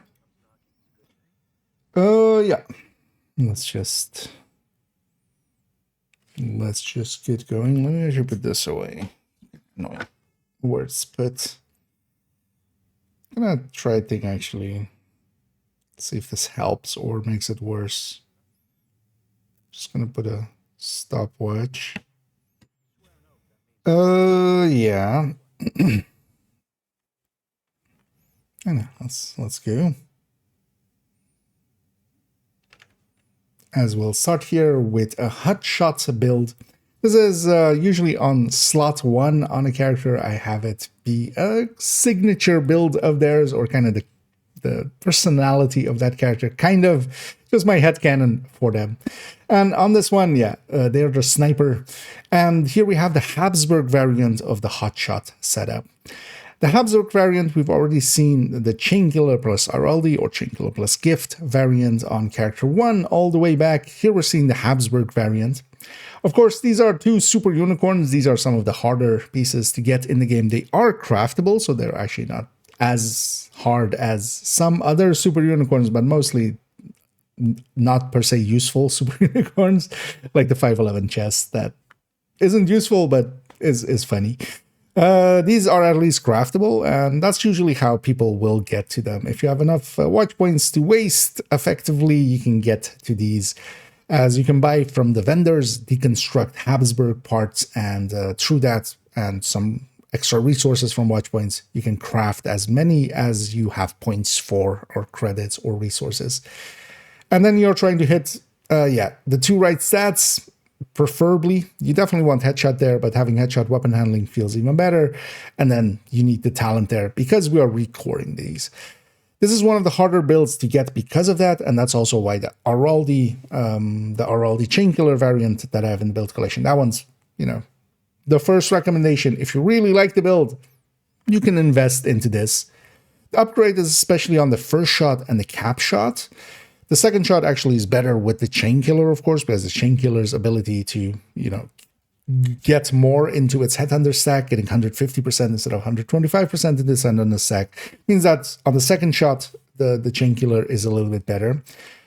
But generally what I care about is especially that first shot, and the Habsburg variant that we have here, at least with a 4-piece hotshot variant that we have, is kind of unmatched. The thing is, of course, if we're really leaning towards just getting the bonuses, or we're okay giving up the bonuses for hotshot, and we just want that first shot to be as strong as it can be, yeah, we can stick in a Fox's Prayer, we can stick in an Overdogs even, and that can be a much higher first shot and cap shot. but I really also like the benefits from Hotshot itself. And we'll reload our weapon once we get going, especially with Determined, of course, where we just get a headshot first. This is getting a little too rambly. Let's start that again. I didn't even explain what this build is for. I'm already going into the weeds before even explaining what this is for. Which is, let's try that again. Haven't done it in a few days. The last one was like last weekend that we recorded. That's kind of out of the flow of it. Yeah, let's go. And here we're starting on a 5.01 with the Hotshot build on this character. Generally on the 0.01, I have kind of the signature build of that character, what I consider kind of, in my headcanon, their kind of personality. And this one is then a sniper here. Hotshot, of course, one of the powerful sets for especially going and headhunting with it, where we have a headhunter chest here. And Determined, of course, makes that super easy, as with Determined, we only need that first headshot to actually be a headshot, and then from there we can body shot, as long as we're killing. If we're fighting the right factions, like Cleaners or especially Outcasts, yeah, that's so easy to do that, yeah, it is one of the go-to builds for farming in 5 directives. That's usually what this gets used for by me and others. And then we've already seen the Araldi Chainkiller variant of a Hotshot, and that's what we're seeing here then. Variants, as we kind of discussed in the intro. Here we're seeing the Habsburg variant with 2 pieces of Habsburg. The 2-piece Habsburg gives a ton of MMR damage on its second piece. And because of that, it is actually very powerful for that. But, and it is a big but, they come with blue cores, which they of course no longer have here. If we were to keep them with the blue cores, it wouldn't work out. We would just have the blue cores there, and that would eat a lot into our damage and our first shot capabilities and our cap. So instead of that, what we really want is to keep it all red, of course. That means for these Habsburg pieces, the 2 pieces, we need to get especially headshot and the talent right. And honestly, we want that weapon handling as well, as giving up the weapon handling can, especially if you're giving up both and giving up 16% weapon handling, that feels painful a little bit. So instead, what we want is to have headshot, weapon handling, and headhunter on the chest, and then, yeah, headshot, weapon handling, and vigilance on the backpack, so we can recore that chest and that backpack. That makes this the most famous of the super unicorns. So generally when we're talking about a unicorn, we just need 2 stats to be right, and then, for instance, then we recore a core or something. In the case of when we want 2 stats and we want the talent, either a chest or a backpack talent, yeah, we're adding a lot of complexity there, and yeah, that makes these super unicorns in the form that these are, where they are recored. You can craft for them. That's usually how most people get them, is you just spend a lot of currency, resources, and usually watch points to just get it done. And when they are on the vendor, you can buy and deconstruct Habsburg pieces, and that's how you get the crafting component for the brand, and then the rest of it you can get from the watch points. In the past, with watch alts, this was just basically how much were you willing to spend, because sometimes it would take quite a while to get any of these. Sometimes you get lucky as well, and some people just have gotten them as drops out of like their second countdown. But for most people, these will be if you want to go for them. And really, this is only worth it if you really run hotshot builds quite a lot, if you run headhunting MMR builds quite a lot. It is somewhat worth it to go this route, because what it especially gives you is a better first shot and a better cap shot. The second shot that we get is actually better with the Chainkiller, because that 150% that it has on the Chainkiller as the perfect stat, that you get 150% of your shot instead of 125% with the normal, makes the Chainkiller actually on the second shot better than this setup. But what I especially care about is the first shot and the cap shot. And the first shot especially is a decent amount higher on this 2-piece Habsburg version. And yeah, but it comes at a hefty cost. Because for instance, in my case, getting these ones in the past, this cost me around 18,000 watch points back in the day when watch alts were a thing and we could recycle basically a character slot to get watch points again and again and again, which no longer is the case nowadays. Nowadays it's account wide, which overall I do agree with that change. And yeah, even though I do miss watch alt runs, but 18k watch points is not something that anybody or everybody will have available to spend, of course. So you can try to farm for them and craft for them here and there, but not per se worth going for outright unless you really run this build a lot.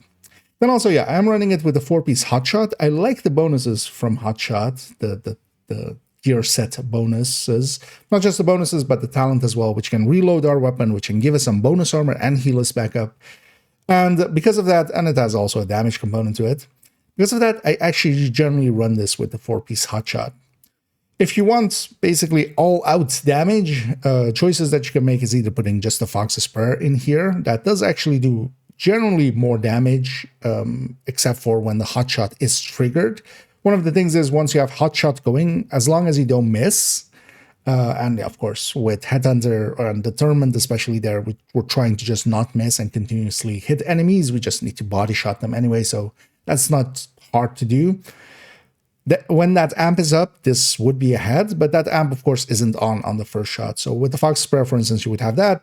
Also, Overlord or Overdogs alongside of the Fox's Prayer can work wonders as, yeah, Overdogs feeds into the Headhunter and kind of double dips in the same way that the Shroud does. I don't feel it's intended, but yeah, you can definitely use it if you want to. Here we're setting everything up with Headshot first, and then if we have an extra slot available, we're putting in a little bit of weapon handling, mostly because that helps out a little bit with the weapon end of things. Weapon-wise, the White Death is one of the go-tos with MMRs nowadays, as it is one of the harder-hitting high-ends, which we can put Determined on, of course. But honestly, you can go with many of them now. Any of the bolt-action magazine-fed ones, which is, for instance, they have the Custom M44, the SR-1, the SRSs, the M700 Carbon, for instance, all of those can be used as well. I end up using the hand basket quite often as well. On the exotic end, Shroud is, of course, kind of uncontested, especially if you're adhering to its tiering. But even if you don't pay too much attention to that, it is one of the more powerful tools. Nemesis, of course, is always powerful. I feel Mantis has kind of been pushed out by the Shroud almost fully. Overall, this is, yeah, a great build to have for 5 directive farming. Going up against the right factions, things like Outcasts, things like Cleaners, this is my go-to, especially for when going after control points, where we'll be facing names and such. Mostly because some of the, for instance, pistol ones don't deal well with names. So when we'll eventually, of course, reach a named at the end of a heroic control point. And then we would lose our stacks, or our stack, with the pistol ones. MMRs have more than enough power. Rifle ones as well, but MMRs have more than enough power to even on the second shot consistently, for instance, deal with the named. So you even just can drop, even if you drop your stacks, just getting a kill on something else, you can likely kill the named right away. Because of that, they do definitely have a place with Sharpshooter as well. We're generating ammo for that MMR as long as we're in cover. And also that gives us access to that drone that I really do like for especially a marksman build like this. That's going to sit in the back. We can send our drone to make sure that we spot everything as it comes in, and even some of the things behind us, because we'll usually be running 5 directives, so Fog of War will be on. Definitely a build style worth having. This Habsburg one, yeah, is very expensive. As we discussed, this being these super unicorns aren't easy to get. If we take it into the game, it is actually saved as we saw there. I generally save it with the hand basket and the White Death that I have here. And then I have the exotics available to me, both the Nemesis and also the Shroud actually here. The Nemesis can work in some of those places just to get the first shot going, and for instance, if I get the Rogue call out as well, I'll generally either grab a Nemesis or a Shroud, for instance. Most of the time, yeah, I will be running an exotic in that second slot. Another thing you can do as well is just put the SMG there for if you encounter something close range, you can pull that out. Especially with Unwavering, that works out to be a really good tool, because when you swap to it, you will trigger Unwavering, and the SMG has enough crit chance that it will do decent even with the minimal crit damage that this build has. But I end up most of the time, yeah, either being, well, nowadays mostly actually, that hand basket, that hand basket going in, and either the Nemesis or the Shroud in that second slot. And this being a full red build, yeah, we do want our Revive Hive. In seasons, of course, with cool skills, we can even do Trickery, where we put the hive on the ground, then pull out the drone, and then pick up the hive again, or we'll have to wait out the cooldown on the drone, but that's just 18 seconds, so not too bad. And then we can have the drone out for several minutes and still have our hive. In seasons like this with scavenging skills, yeah, we can just have both. And I really like this recon drone, the tactician drone. That's also why we do go with sharpshooter, and of course all the other bonuses there. And even the TAC 50 is a really great tool on a build like this. Overall, a build style worth having, but maybe not this one to start out with, because yeah, that's those super unicorns really make this a lot more expensive than it needs to be. A Chainkiller Araldi or a Chainkiller Gift is more than enough for most places, and this is then the upgrade path for it. As an upgrade path, it is somewhat worth it. The price is very high, but honestly, if you're running one build at a time, and if you're running the hotshot setups quite often, yeah, the upgrade is worth it. There we go. And let's actually go into the shared space here. There's some of these backgrounds.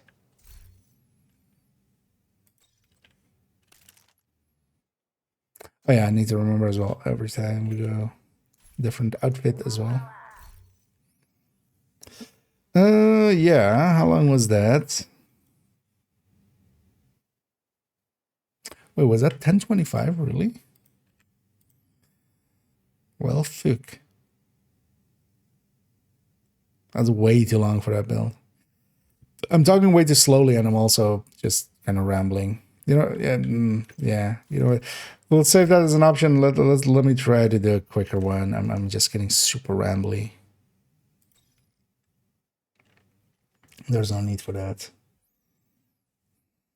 There is no need for that.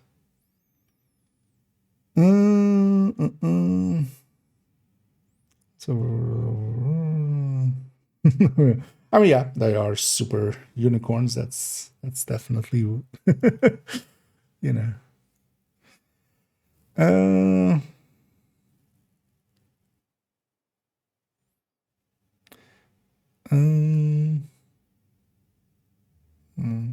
Jeez, wait, what?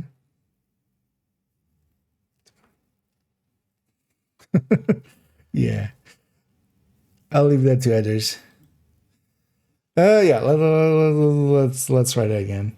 Also, talk faster, asshole. We're trying to get through stuff. Still, definitely, yeah, slept too little, and also I kind of just woke up before the stream just because I took a nap, because I had to get up pretty early just to go open up shop, and then came back and slept a little bit. So, definitely not awake yet. Yeah, let's go. We got this. Yeah. So let's click there. I always hate when it's like highlighting something here. And on 5.01, we see a hotshot setup. We've already seen a hotshot setup on character 1, where we had the hotshot with Chainkiller and Araldi there. You can also, of course, go Chainkiller Gift, but what you can also go is 2-piece Habsburg. Here we're taking 4 pieces of hotshot for its bonuses. I do like actually running hotshot in full, because I do like that reload quite a bit. And I find myself cycling that amp damage that it has. Once you do 4 shots from the 5th shot onwards, as long as you don't miss, yeah, you can keep that 20% going, and that does work out to be quite a lot.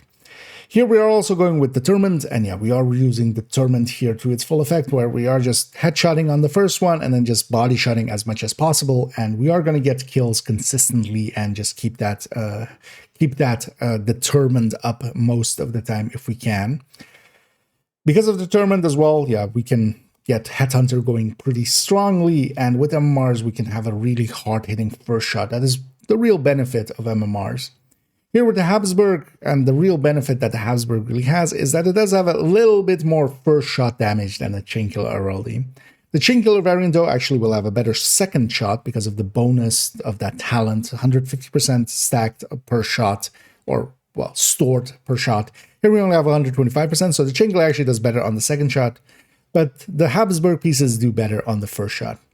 The downside, though, is these hard-to-get Habsburg pieces. Habsburg always comes with a blue core. That means that when we are trying to get headshot weapon handling and headhunter, or headshot weapon handling and vigilance, yeah, we're asking for super unicorns. Generally, the definition of a unicorn is if we just need the 2 stats to be correct so we can record it. Generally, that's considered a unicorn. When we're adding a talent into the mix, we're adding a lot of complexity there, and yeah, that makes them super unicorns. These pieces are overall pretty hard to get. Most people will get them through crafting, especially because you can craft consistently for a lot of chests or backpacks, but you need it to be on a vendor usually. So if it is on a vendor, you can buy from that vendor, deconstruct the parts that they have for the brand's crafting parts, and then from that you can, with other watch points and other resources from that, yeah, you can craft it up. But it can cost quite a lot. So in my case, this cost me around 18k watch points back in the day when watch alts were a thing, which no longer is. Now watch points are account-wide. In the past, they used to be per character. So if you deleted the character and made a fresh one in that in their stead, yeah, you would get the full watch points again. So that's how I got mine. And nowadays, of course, that's no longer per se available that way. But overall, these are also just an upgrade path to the Chainkiller Araldi version. A worthwhile one if you really run this style of build a lot, but if you don't, actually, yeah, they aren't per se needed or, yeah, worth it in that case. Let's take it into the game where we see it is saved exactly as that. I'm saving it actually with 2 high-end weapons here, because generally I will keep these exotics in my inventory. So I'm saving it with the White Death. The White Death is overall nowadays the hardest hitting high-end that we have, so we can put Determined there, of course. But I like the Hand Basket quite a lot. It has a lot less damage, but still enough to definitely, for instance, start on a red and such. And even with the Habsburg, just enough to start on a purple with the high grading that we have here. Because of that, I really like the Hand Basket because it doesn't scope out between shots, and that makes it quite a comfort thing. But generally, I will just take one of these 2 weapons.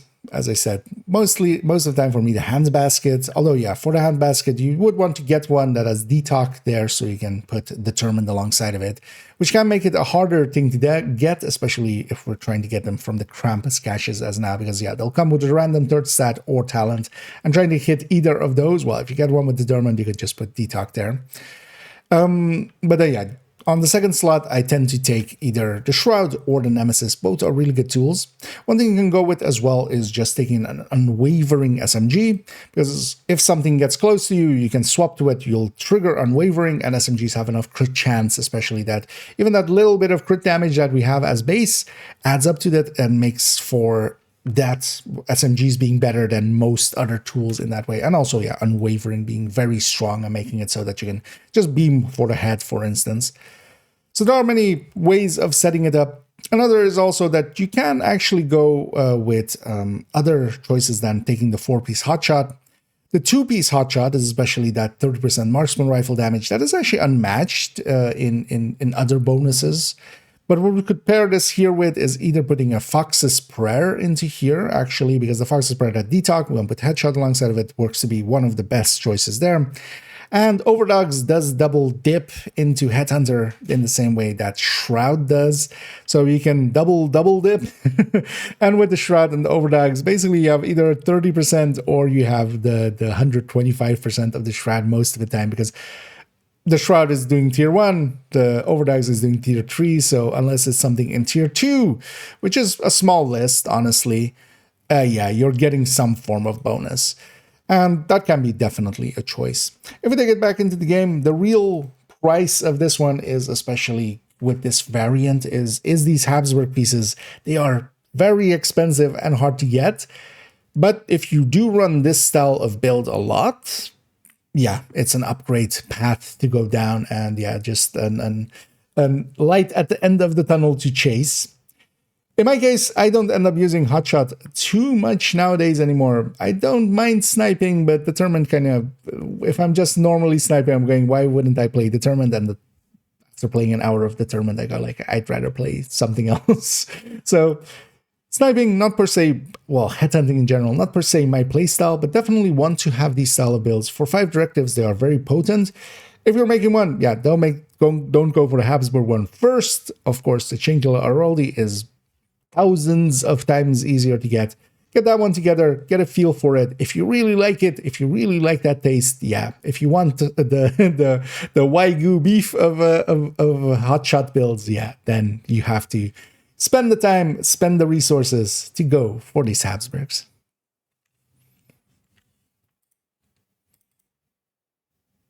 $6.59.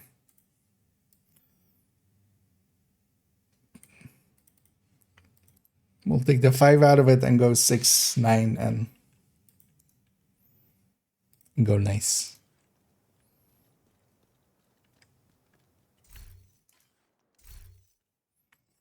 Okay, now I also left out a bunch of stuff that I said in the other one, but that's also fine because we don't need to drone on about stuff. Yeah, let me catch up here for a second. So to get better. Oh yeah, it can also help with just actually getting better aim. The Nineteen Killer and the Gift on the first shot and the cap shot, yeah. Overall, I would consider, yeah, it an upgrade path of it, but yeah, it's a very expensive one. To a degree that, like, honestly, unless you're really running that build a shit ton, like, not worth going for.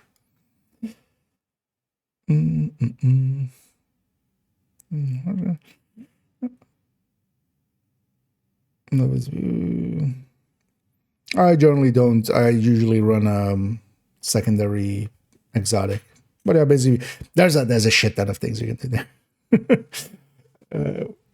I wouldn't have. I will never like kind of cover all of those in these. We're kind of covering the basics, but yeah, basically, yeah, you can stack it on the weak points going from one place to another, for instance. Yeah. Thing is, though, nowadays as well, Shroud is also an easy enough first shot thing.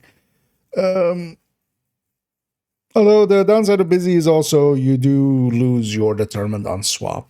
So I end up using Quick Step nowadays quite often there, so I still lose it anyway.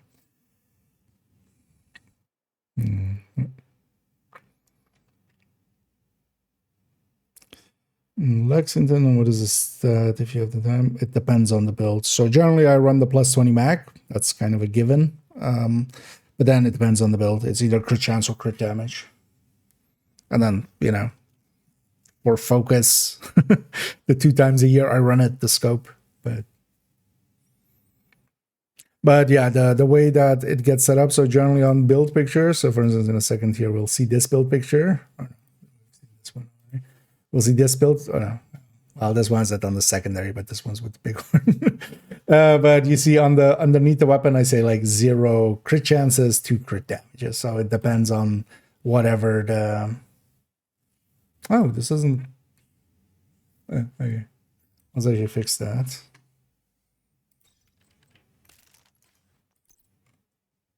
So for instance, yeah. I'm running 2 crit chances, 0 crit damages, and then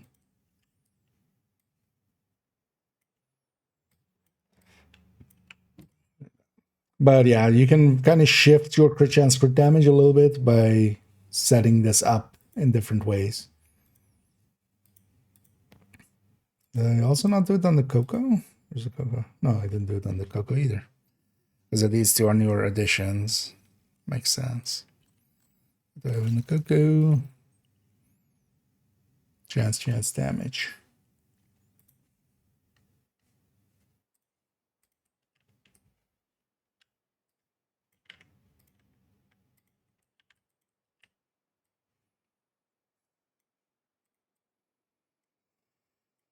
But you can basically use these mods in coordination with, because if you remove 1 crit chance mod here and then take a crit chance on the gear, you're basically -5 plus 6, so you're shifting your crit chance up by 1. And your crit damage down by 2. So sometimes it helps to set it up correctly. So you can use the mods on the weapon to kind of set it up more correctly.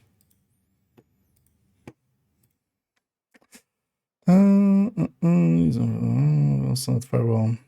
Oh yeah. I mean, that one gains a little bit, but that's about the same as well as, for instance, demo for its mod. The downside of the firewall mod, though, is it does require a long rail. Even though nowadays we run Lexington mostly and stuff. But yeah, you should never discount the mods on the specializations either. Because the same for demo. Yeah, let me catch up here for Lee. So yeah.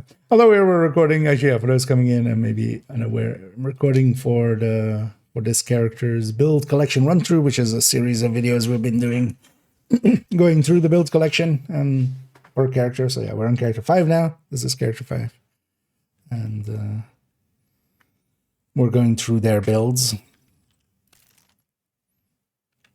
And here as well, we'll discuss why we have 5 pieces there.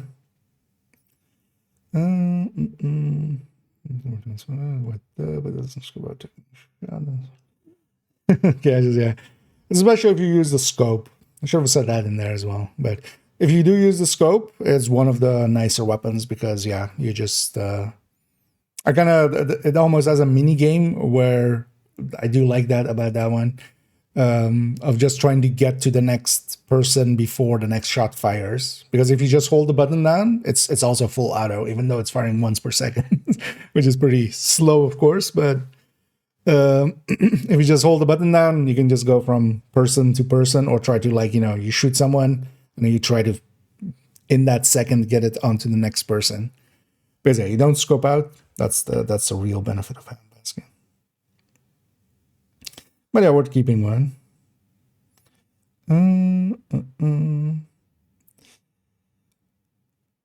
Is the on loot drop the shroud more? Oh, do you mean if it's just in the general loot pool? Yeah.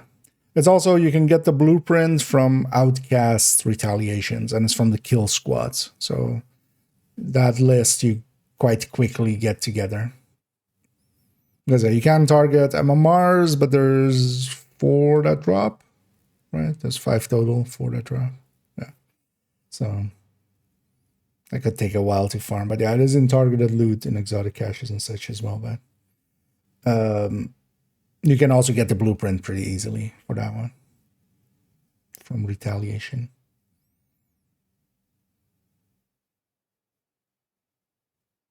Okay. That was his name, yeah.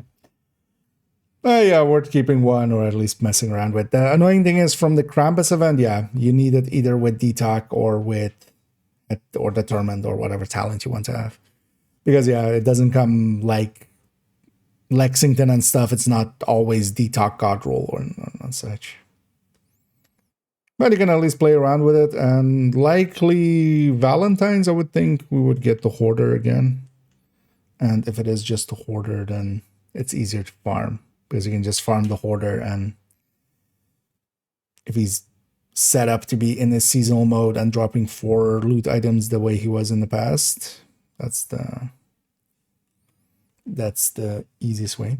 Yeah, let's start recording on this one. So 5 window 2. Yeah. And then we'll go to 5.02. On the 0.02 slots on all of these characters, we've seen striker builds, and this one is no different. Here, though, we're showing it with the Bighorn, and the Bighorn overall, though, is just a gun most of the way, because here as well, we're just setting it up as a crit chance, crit damage build, but we're just showing it with the Bighorn. In the past, this would kind of show how to set up for a weapon, for instance, like this, that doesn't have any crit chance, and just to show the stats choices we would make for that, because we're, of course, going to take a lot more crit chance on the gear to make it up, and so we still hit a high enough crit chance, in this case 58, Nowadays, though, with Lexington actually and Equalizer, we generally go that route as well, where we, for the most optimal setup, we're taking 3 crit damage mods on the Lexington. And because of that, that kind of overlaps with this, of course. This setup, though, wouldn't work for some of the other exotics, and that's kind of the thing nowadays. You either set it up that either 55 or 61 version where you can take some of the other exotics, like, for instance, Elmo and Chameleon and Eagle Bear and such, or you set it up on the 58, and then you can take Bighorn and, yeah, Lexington, for instance. Because even for FAMAS, yeah, it couldn't take 3 crit damage mods.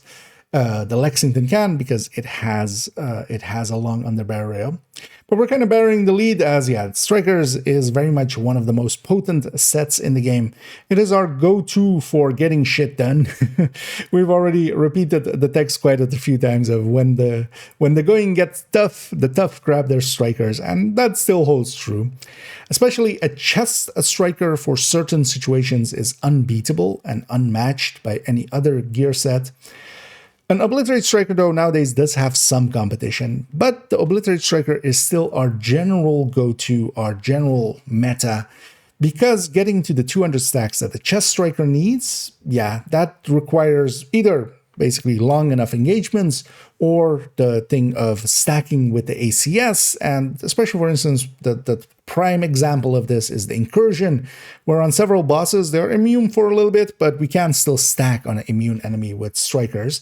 So by just shooting them with the ACS while they're doing basically their intro coming through the wall and such for right, we can just shoot them in a stupid face with an ACS, get our stacks up, and yeah, then getting to 200 isn't too hard.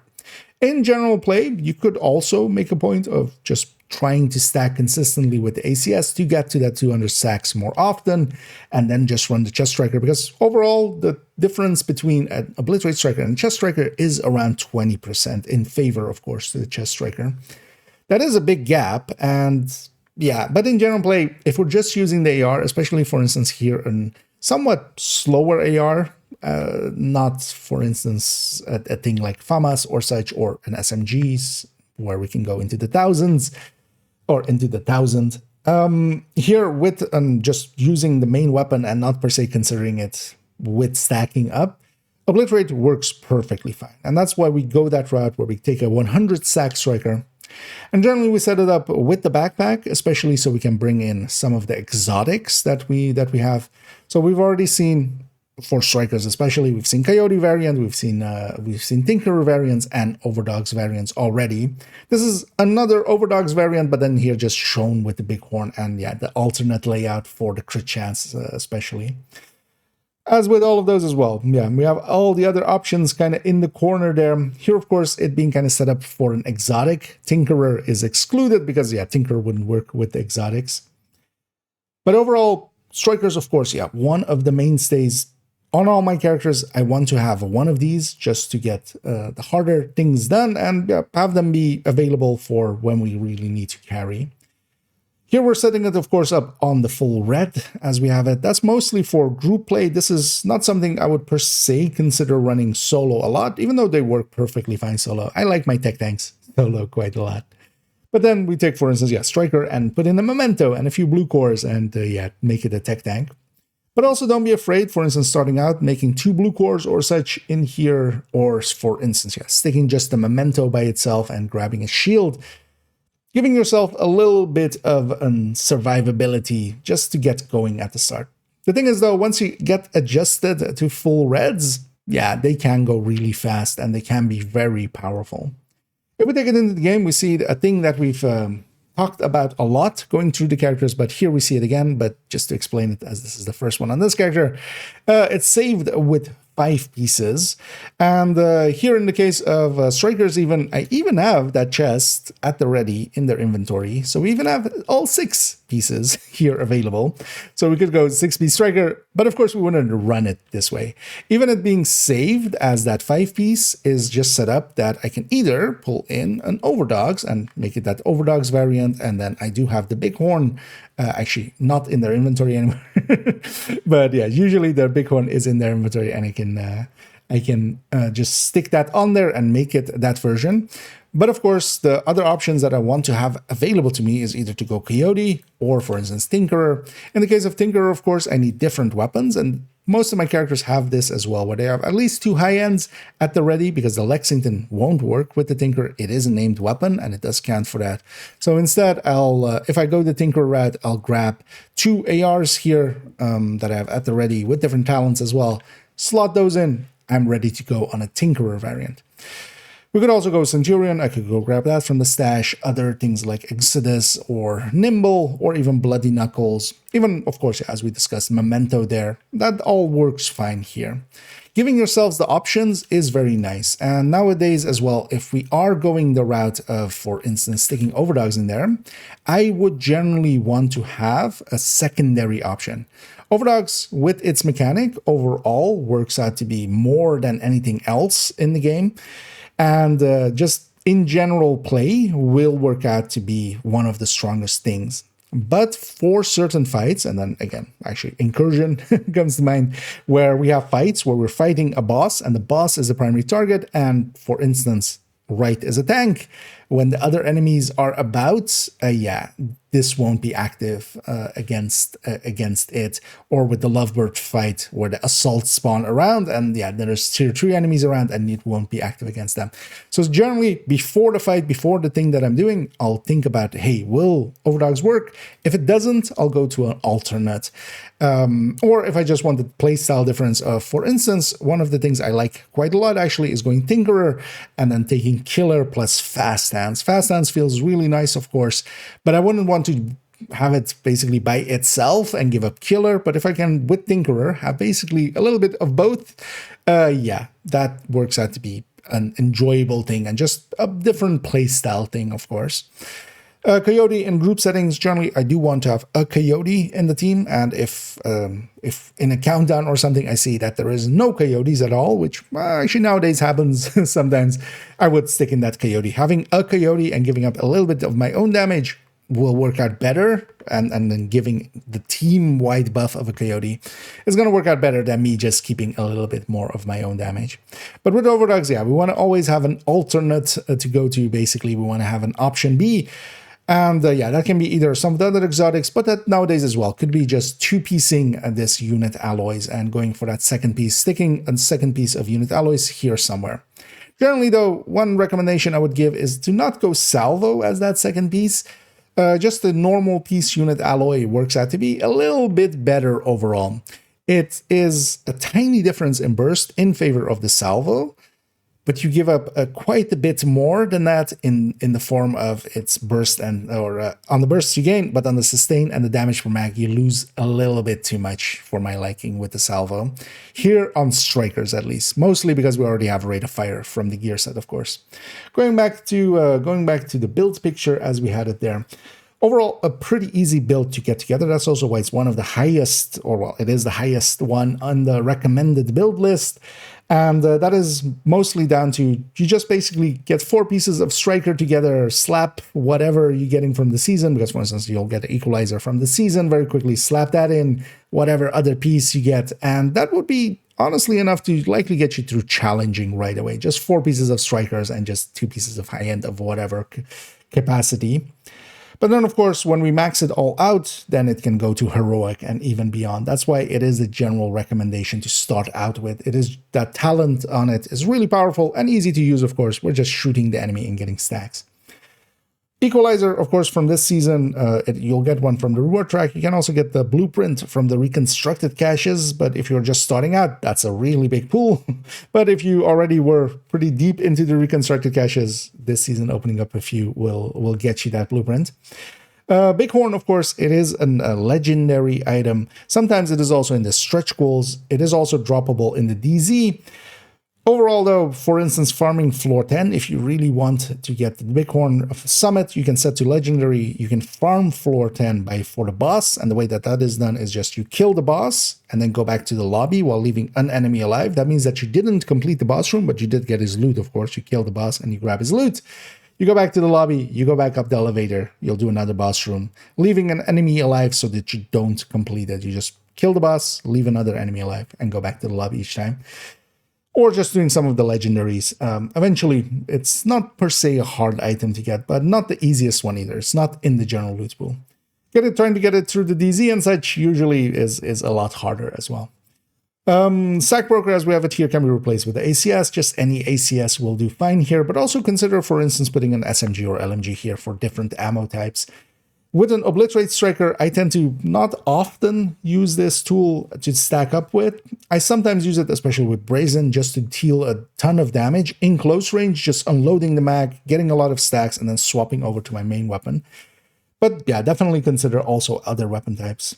Overdogs, lastly, is in the general loot pool from this season onwards, and the blueprint is also available through Retaliation. That's also the preferred way to farm for it. If you go to Retaliation, you can set your target to gloves. You might get it as a drop if you do enough hyena completions, and it needs to be hyena completions. It is a blueprint reward for that. There's only 5 there, so eventually you'll get it, but you need to be consistently completing those retaliations. And that's not per se a super easy thing to do. Retaliations are a little bit harder, but especially with the tech tank, that shouldn't be too hard. And eventually, that way, going through retaliations, you'll have the blueprint, because there's no duplicates there, you'll eventually have all of the blueprints there. Might even be your very first one if you get really, really lucky. So that would be the recommended way to go for that. Overall, highly recommended build. Having a striker is basically on every character I have a striker. That should say enough. I feel you need to, if even you don't want to, if you're someone that goes like, I don't like meta and stuff, that's fine. At least experience it once. Run it once, play around with it, see what it can do, just so you know where it's coming from. That one being like 12.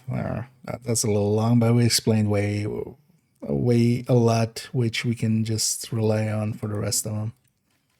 That one's a big one anyway. Oh, I got showered with money at some point. I see there. Yeah, let's go to Sinister.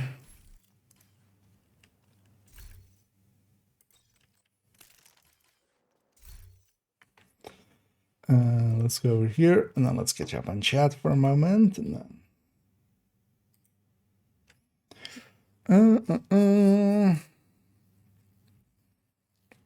thing build, and I've been able to use it getting challenging, but so far impossible. Should focus on this build or use another. So which one? Depends on if you are running solo, I'm guessing. Because, yeah, well, if you aren't familiar with it, I'll link to the recommended build list. This is going to trigger twice as well, isn't it? Yeah. It's fine for now. I'll fix that later today. But yeah, in that recommended build list, so for instance, one of the things you could have is going red strikers. But if you're, for instance, solo, making one of the tech tanks there, they're what my go-to, for instance, for solo play. Thing is, though, you do need Technician unlocked for that, and you need the Memento, especially for the tech tanks. But they're my go-to kind of solo build. But the OD is good. And then OD, for instance, can deal with 5 directives, for instance, where the tech tanks generally can't unless you make the Tempest one, but the Tempest one is... you need to get the Tempest, which also isn't easy. But yeah, have a read through on the recommended build list. You can also make a hotshot build, for instance, that we saw a little bit earlier here. I don't know if you were around then, but you can make a hotshot build, and that can very easily get you to 5 directives and heroic. But then you're kind of relying on determined, effectively, and fighting outcasts, especially. Yeah. Let's go back here. So 5.03.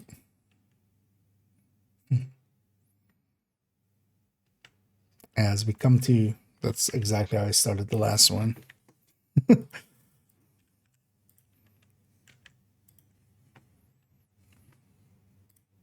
Not that matters. There's like 6-7 minutes between those sentences. Yeah. As we come to 5.03, tipping scales on this character. As Actually, this replaced, I removed a Hunter's Fury and a Negotiator from this character to make place for a Tipping Skills and a Cocoa, a concentrated company. That should kind of tell you already that I really do enjoy Tipping Skills and I really do enjoy concentrated company. As, yeah, if something gets added to my second account, it means, especially if it's removing other builds, it means I enjoy them overall more. And I would say, while I enjoy Negotiator quite a lot, if I want that playstyle, I have several of those on my main account. We have a full-on Negotiator. We have, you know, full red one. We have a turret drone hybrid even, and even a tech tank. If I want that playstyle, I can still get it. But on here, if I really want to have, you know, the smorgasbord, yeah, I want to have a striker, I want to have a Tipping Skills, and I want to have a concentrated company. And of course, as well, hotshot as well, but then for different things. So here, the Tipping Skills on main account, we saw it be with Overdogs. Here, I'm presenting it with Tinkerer. Basically, again, a variation, just showing it as a variation out here. But set up in mostly the same way, but then, yeah, with the Tinkerer, and we're going, of course, Measured plus Frenzy, the bigger setup that I really do enjoy for Tinkerer. Let's right away actually take it into the game where we see that, yeah, again, it is saved with 5 pieces as a lot of these builds are. And because of that, yeah, nothing is stopping me from becoming that Overdogs version that I honestly do enjoy a lot here as well. With LMGs though, yeah, nothing wrong with going Tinkerer, especially because we can merge in Frenzy. What I do like about Frenzy is that if a fight goes on long enough, if a fight is worthy enough to go long enough, yeah, it'll just become Frenzy will come in. And its damage bonuses, the damage bonuses on Frenzy are enormous once it triggers, and that will just melt whatever's remaining. And up to that time, we still have Measure to kind of get us a little bit of damage going there. But with this one, yeah, I can go the route of sticking in that Tinkerer, or again, Coyote, Centurion, any other exotic that I like, even if I really want to do a Memento or such. And here I have saved it with this Sacrifice chest, as we saw in the build picture was with the Equalizer. Thing is though that nowadays, especially seeing as we no longer really use Chaska chests with Obliterate, if we keep the crit chances and crit damages the same, especially that mod slot, of course, between the Equalizer and, for instance, the Sacrifice, we can just directly swap between them, which is a nice thing that is a side effect of the changes that, or the coming in of Equalizer is, of course. Nothing is stopping me of going and getting this Equalizer, and that's how I will mostly run it. But I do like having this chest around, and this is the only place that it is saved. Because of that, I've saved it here. If I, as well, on the striker end, want to sacrifice, because that is an option there as well, of course. And the nice thing about glass is, of course, yeah, it is a little bit more damage, but it's not just that. It's not just that it is 30% versus 24%. This is 30% from the very first shot, where, of course, Obliterate does need to stack up to get to that 24%. And that does take a mag, basically. So you do a ton more damage at the very start, where usually as well, it matters most, especially on builds like these that are stacking builds, where their damage is lowest at the start. It can feel quite a bit better to stick glass in there. So I'm definitely someone that does enjoy glass in these builds. But I end up running it quite often with Obliterate just to not have the headache of course, that extra incoming damage, which is the downside of Glass Cannon as well. What Glass Cannon especially does is it turns all damage that normally sometimes we wouldn't concern ourselves with, things like a Rusher running towards us with an SMG. You can take quite a lot of hits with that on Obliterate, but you can't that much on Glass. Instead though, yeah, with Glass we can also kill them a little bit faster, so that helps. So overall, I do like having, again, giving myself the options. That is core to me, and here of course even more so, because on this character, I have a lot of these builds. If we go back to the build picture, yeah, Tipping Skills, a very potent set. It is especially LMG based, of course, where it gets those bonuses. And that's how I tend to run mine as well. And we did a build showcase on it recently, if you're interested in seeing more of it, and a little bit of variations, especially in the exotics and such. We generally do take the backpack, we leave the chest out. I don't like the chest for Tipping Skills. Taking it to 15 seconds for its stacking means that, honestly, in the few places it would work out, and where you can do pre-stacking and get damage out that way, I would likely just pre-stack strikers and get even more damage, because the damage difference between the chest tipping skills and an obliterate tipping skills is actually not as large as, for instance, the striker variants that we saw. Because of that, I just don't even show the chest even as like a variant or such. I just don't even have that on the characters or in my stash. So overall, I just avoid the chest. So taking that backpack, yeah, we can go with any of the other exotics, especially if we're taking Equalizer here. We can go Overdogs, we can go Tinkerer. Tinkerer, of course, is from the Manager Climax mission. So if you do that one on any difficulty, you have a chance at it, but doing it on the first clear or Master is a guaranteed drop. Because of that, Tinkerer is gettable, but it's not the easiest mission to get done, especially on Master. There are places that can help out with that, several Discords that, do community runs, Sherpa runs, things like that, where they help players to get them. Or you can try matchmaking for it or LFGing for it, and you might find like-minded people. The Tinkerer is well worth getting. It is one of the potent exotics, and yeah, it does come up here and there. For the rest of it, yeah, it is just red core pieces that we're keeping with red stats and such, so not too hard to get. The Equalizers we can also pretty easily get. Here we're especially also using the classic M60. That is my preferred weapon for tipping scales, where it has a longer firing time. We can also go GR9, that's why I have it as a secondary here, but I definitely prefer the burst DPS of the classic M60 by quite a lot. I feel the GR9 feels generally quite weak. I'm basically just using it as a secondary there just to bring Frenzy in, and it could be really any weapon. One thing I generally go for as well with tipping scales, we have way too much crit damage, especially by extension crit chance kind of gets hit, where on most LMGs, if I was using an LMG on Strikers, if I were using it on Coco, I'm going to go with crit chance as the third stat.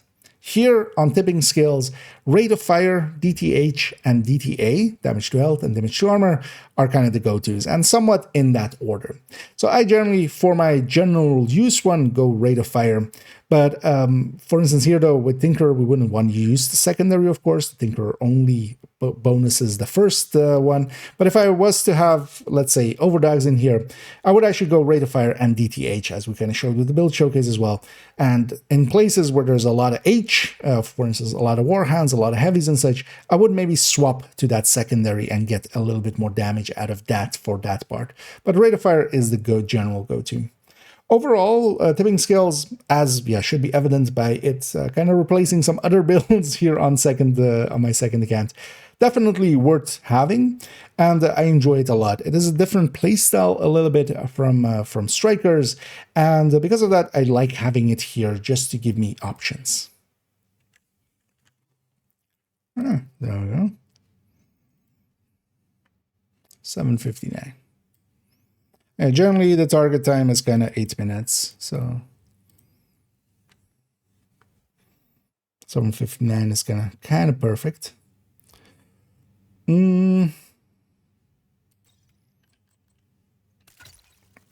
load up the next one and load up the next outfit.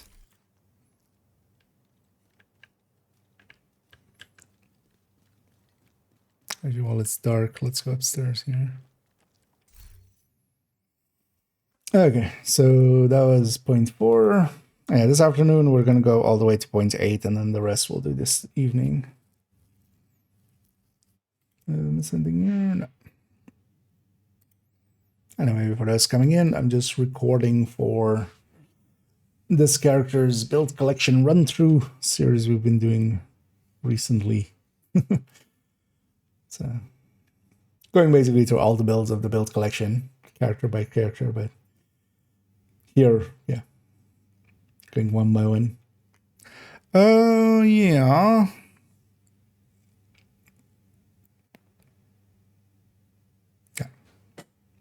Let's just get going.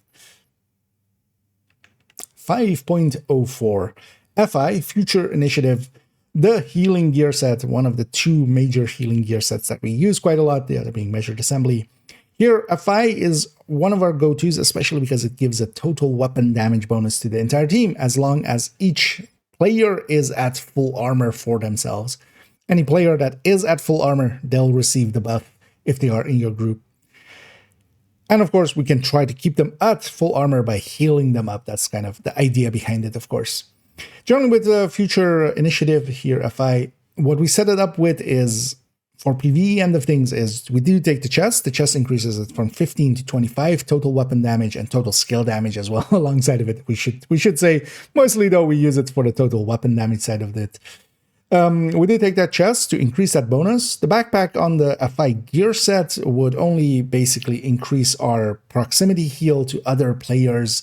When we're healing somebody else, it has a proximity heal mechanic that it has, healing ourselves and anybody within range, and that the backpack just increases that. That's not per se that useful. That's also why we generally go with different backpacks than that. BTSU Data Gloves is my go-to for any healing build and also quite a lot of skill builds. Generally, if we are at skill tier 6, and Hive in some form makes sense in there, and not just the healing Hive, because for instance, if we're using the Stinger Hive on some offensive builds, even though of course it has a repair skill role, but for instance in the Seeker Spam build, I still use the BTSU Data Gloves as my go-to because of that overcharge mechanic that it has. But generally, also, for a lot of play in Division, we don't even need a full-on healing. That's also what you can see me go for here. We do have a few skill haste. We're not just smacking everything into repair skill, even though this one does have a decent chunk into those. But yeah, we are still taking a few skill haste alongside of it. The reason for that is also that we don't need maximal healing, because that's actually way too much. Much more useful is to have enough healing, then have some buffs, for instance, the FI buff. Here also opportunistic through the setup, or for instance with Hermano with perfect overclock, giving reload speeds and skill cooldown reductions. And then yeah, the BTSU Data Glove, even though it is kind of aligned with healing and helps out the Hive quite a bit as well here, that supercharge that it has, and that's that overcharge. Whenever you overcharge, or well, deconstruct a Hive, you will overcharge yourself. If you are at skill tier 6, which this build of course is, then it will actually overcharge the entirety of the team. That is actually one of the strongest mechanics in the game. If nothing else, that will reset everybody's Hives, which is also a thing that the BTSU Data Glove will do, is just reset everybody's skills. Alongside of that, though, an overcharged on, for instance, some allies, an overcharged Pulse will do extra damage. An overcharged Shield is invincible. An overcharged Smart Cover gives a ton of damage to targets out of cover on the red side and a ton of bonus armor on the blue side. So a lot of tools become a lot stronger when we do that, especially in coordinated teams. Yeah, this is one of the most potent tools that gets used there. The opportunistic is, especially with the shotguns, if we just shoot the enemy, 15% debuff on the enemy, making it effectively always, if it's a debuff on the enemy, it's always going to be a separate multiplier, so it's a full 15%. And yeah, that helps, of course, to kill the enemy faster, so we don't need to heal for as long. That's the thinking behind it as well. The way that I generally set it up with my repair skills and my skill haste is that I try to make it so that the Hive, especially with Survivalist on top, the 15% healing from the Survivalist, which isn't represented in here, that 2 charges is enough to heal up a full red, especially with a little bit of grading, all the way from 0, all the way from not having any armor to full.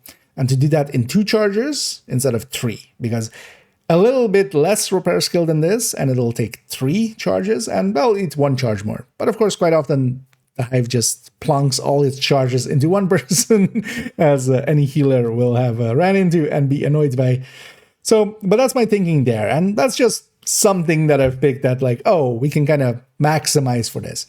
But generally, I would say keep a few skill haste, especially helping out with that ammo cooldown on the chem, because that one definitely can use a little bit of skill haste towards it.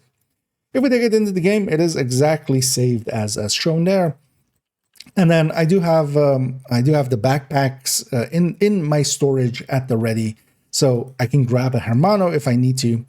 The Hermano does also make for really good bonuses, especially in places where we can't, for instance, shoot the enemy. But overall, these are the go-to for raid healing and for incursion healing. We would play around with the specialization sometimes for especially incursion, where Survivalist isn't as useful. Survivalist has more outgoing healing to it, but generally what it gets used for as well is that we can have the flame grenades, and the flame grenades make for a really easy sledge. Of note, and actually I haven't brought this up all through these videos, and somebody asked about that, so let's make that clear. It is also in the wrong text guide, but even though Perfect Sledge says for the person from the agent that applied the mark being the damage bonus too.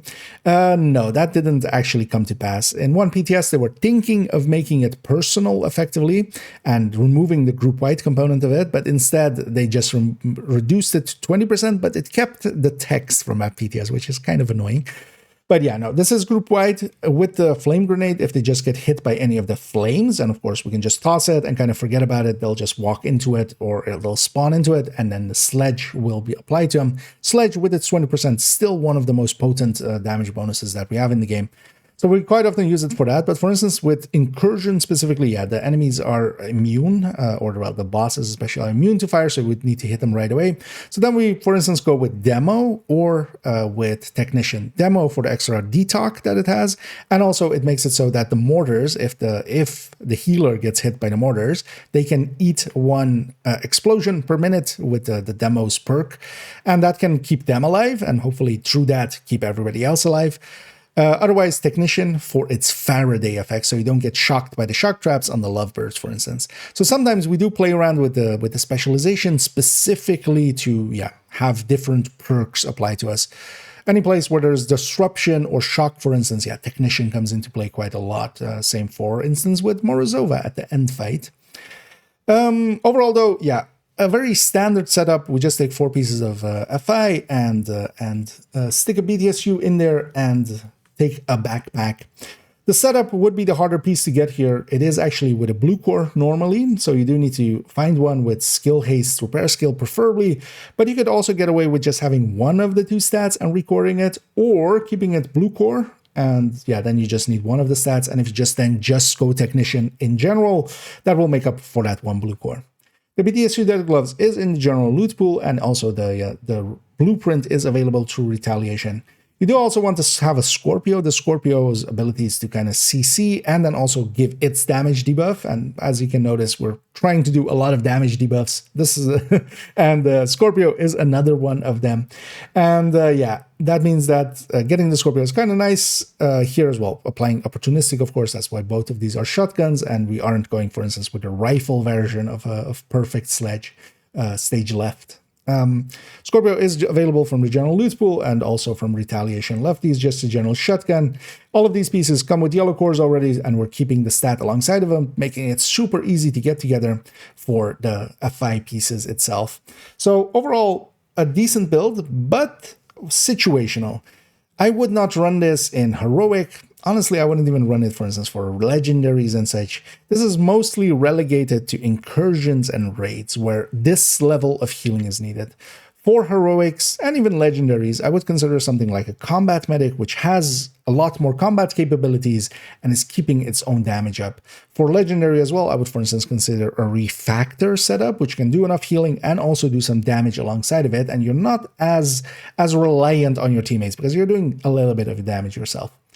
But with a good team, definitely, if you're supporting them, but that's the thing, of course, this is a support build. You need the team to be there to support them, to be worth supporting. And in raids and such, of course, they are invaluable and one of the core builds to have. 9, that's fine. A lot of explaining happened there.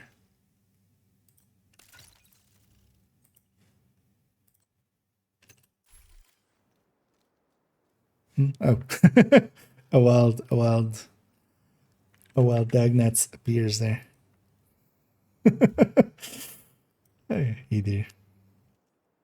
511's actually, I mean, I'm already planning to make the same joke I've made several times for that one. So.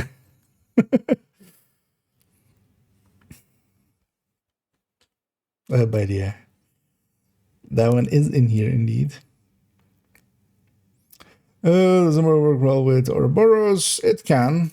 Generally, well, Ouroboros just works with any gear set that SMGs work well with. I would consider more Hunter's Fury for it if you're just making something for it. Keep in mind though that Ouroboros used to be like the god king of SMGs. That's no longer the case. It's still good, but it's kind of on par with a measured SMG.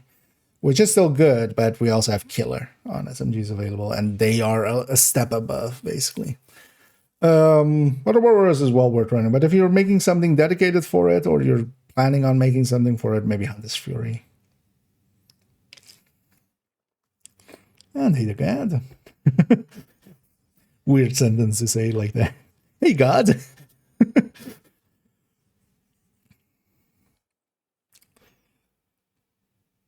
You have a build for urban MDR. I don't have builds like, for instance, yeah, they have rifle builds. But generally for rifles, yeah, honestly, I would say either in group settings, Coco, Solo, Umbra, or Negotiator are kind of the go-tos for rifles. But yeah, I don't have like a build picture specifically set up for like a specific weapon generally. Urban MDR is still fine though.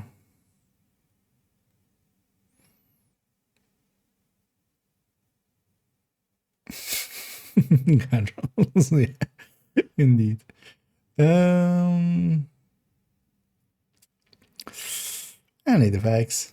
Oh yeah, this is this is Eclipse, Fire Eclipse, and then we're gonna actually, as I'm recording basically for a video, so we're gonna actually explain what this is and what it's for. So we go to the next build picture. Fire Eclipse. It fires. Snow Machine. Yeah, because Snow Machine is just a visual perk thing. I'm gonna actually explain why I have the gloves here, or why I use the glove slot. Yeah.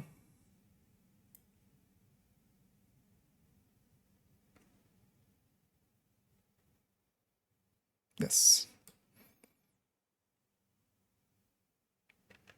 And coming to 5.05 on my 05 slots, we have generally some form of Eclipse or Eclipse-alike. As yeah, for instance, on one character we had a refactor set up to be with fire. But generally, this is my Eclipse slot, and yeah, here we're seeing a variant again. This one we've, on the gear side of things, already seen on character 3, where we had this exact same layout, same weapons, but not the same skills, because here we're running Gunner, and we're running the Banshee Pulse. This is just to show this variant by itself, and this is also my recommended starter variant overall. In the masterclass and even the build showcase that we did on Fire Eclipse, we showed this, and this is really nice to have starting out because that Banshee Pulse is really easy to use. You can use it through walls, and we'll make it so that you're, even if you're kind of starting out and aren't really proficient with the fire chem yet, you can get something going, right? You can get some help out to your team. Overall, Eclipses, yeah, they are somewhat, I often consider them just groups play builds for me. Some people do like running them solo, especially, for instance, going solo with challenging and then 5 directives in the seasons that works out well. And then farming is pretty fast with these. But for me, they are my quintessential support build in especially missions on Heroic. I quite often joke that I'm a Eclipse main, even though that's less and less so true now years, not nowadays, but now years, with a lot of the modifiers not really being conducive to, either needing CC, because we're, for instance, we had seasons where anybody would set everything on fire with microwave coils, or seasons where people are invincible anyway due to Zealot. You don't need the group CC then. But for general play, I feel, honestly, 3 damage dealers and a Fire Eclipse are, for a heroic mission, it's going to work out better than actually just having a fourth damage dealer alongside of the way.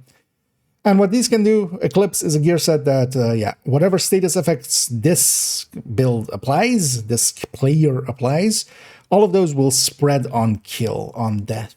That doesn't need to be your kill, as long as it is applied by you, that will spread. So what we do is just send the fire chem out, set enemies on fire, our allies will spread it.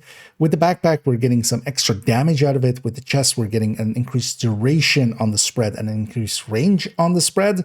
And then, we're putting 2 more pieces in here.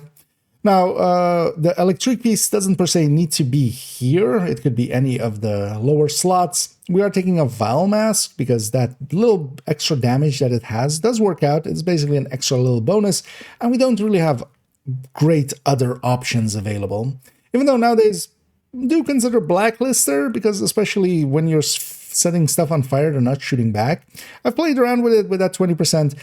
I find it sometimes annoying to have to, for instance, mark an enemy, and it's also annoying that it doesn't work on the very last enemy when just one boss is staying upright. But also, we are not, while we're doing decent amounts of damage, we're not per se a full-on damage dealing build. If we take it into the game, though, we actually see that I don't have it saved with Gunner, even though we're showing it like there, of course. The main version of it, for me, the baseline is definitely with Survivalist and then also taking that Stinger Hive. I really like having the fire cam alongside of it. The fire cam versus the fire sticky is a lot more usable, I feel, especially in missions where we have ammo for it. Otherwise, we're stuck to the cooldown of the fire sticky.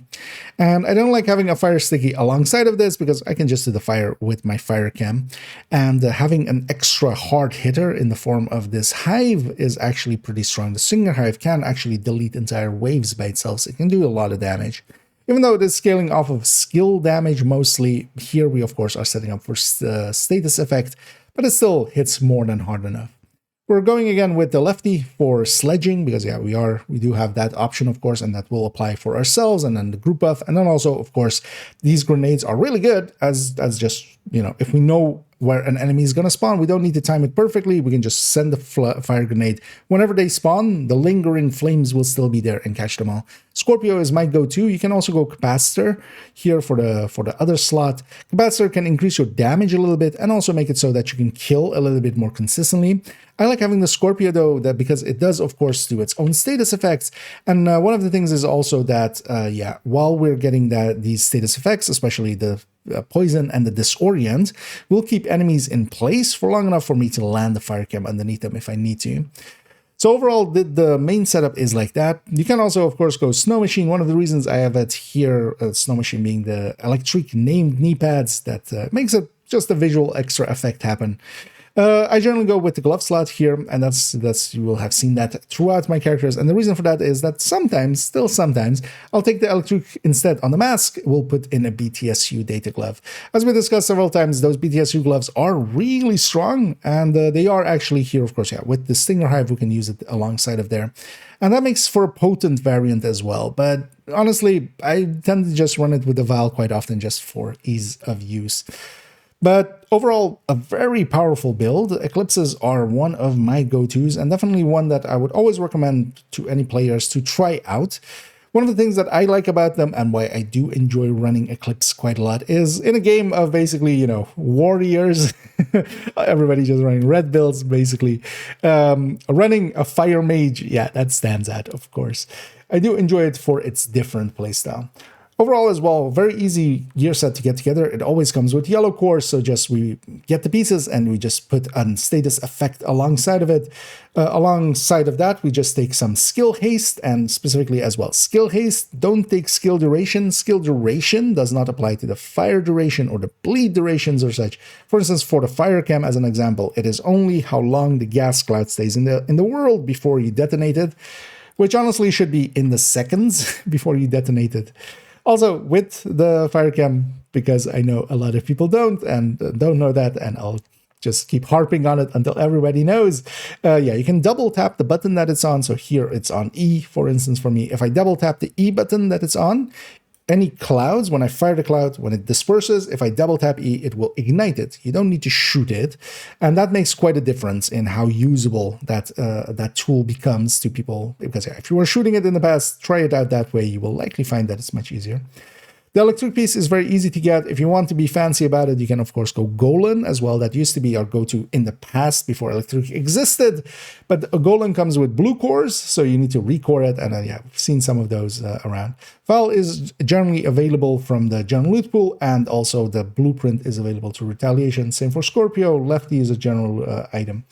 And then yeah, specialization-wise, we can actually play around with some specializations, because this is actually kind of to highlight that. We do go Gunner here for the Banshee Pulse. The Banshee Pulse is a really strong tool, especially for beginners. just because how easy it is to use and you can use it reactively. That's the thing with this gear set. It really helps if it's on somebody that knows where all the waves are going to spawn and can send the fire cams already in ambush instead of playing reactionary. Whenever you're playing Eclipse reactionary, it doesn't work out as well because it's kind of hard to catch some of the enemies and such that way. But if we know where everything is spawning, which running through missions, you'll learn after a while. And one of the reasons I know most of the missions as well as I do is because I run Eclipse a lot and I need to. It's kind of my job to know where stuff is spawning just so I can, you know, for instance, set the hive underneath them. But overall, this can be a good way of learning that as well. Even going for instance, sharpshooter, I've done that from time to time, and there we're just using it, well, for instance, in that season with microwave calls for that drone, but also the flashbangs from that are really potent and very easy to use, of course, as well. So there are definitely reasons to go with different things. Also here with Gunner, we're getting foam through the foam grenade, which once in a while comes in handy. So this as a variant is worth running. I would recommend starting out with this actually, and then playing around with the main variant as well, which is just survivalist and then Stinger Hive alongside of it. So not a big change. 9. Yeah, for Eclipse, that's fine.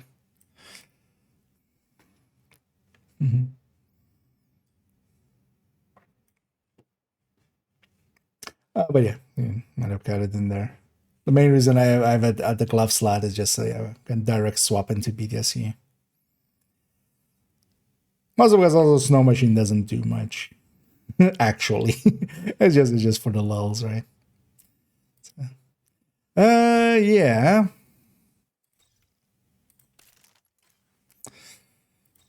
Demo. And then for each of these as well, we're going down and load that slot on the apparel as well. But yeah, in this character I only have basically the season pass ones and then also the free ones from apparel events and such. So a little more limited here. Yeah.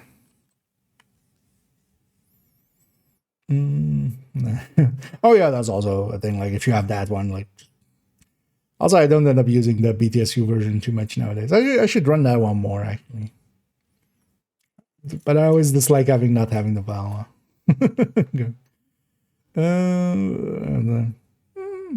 When it spreads through the Eclipse thing, yeah, it doesn't. But that's just because how those systems work. At that point, there's no longer a status effect applied by you. It's a status effect applied by your talent. It's just how the system is set up. But it'll only work on the people you've set on fire, you know, with the, or, you know, whatever status effect you've directly applied to them. When it starts spreading through Eclipse talent, it no longer.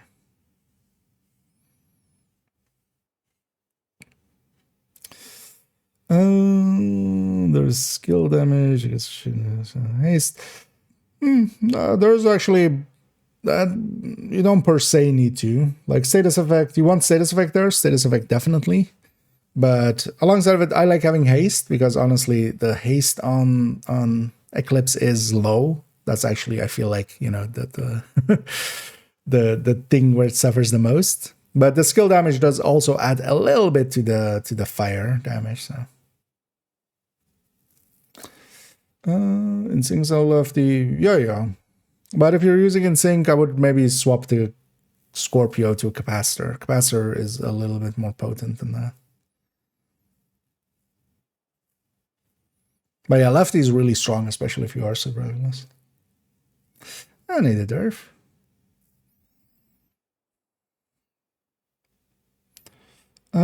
Yeah, let's go here. Let's advance this one. Okay, so we're on 6, 3 more to go. Yeah, let's get this done. Then we go play a little bit more, and then we'll come back in the evening and do the other 8.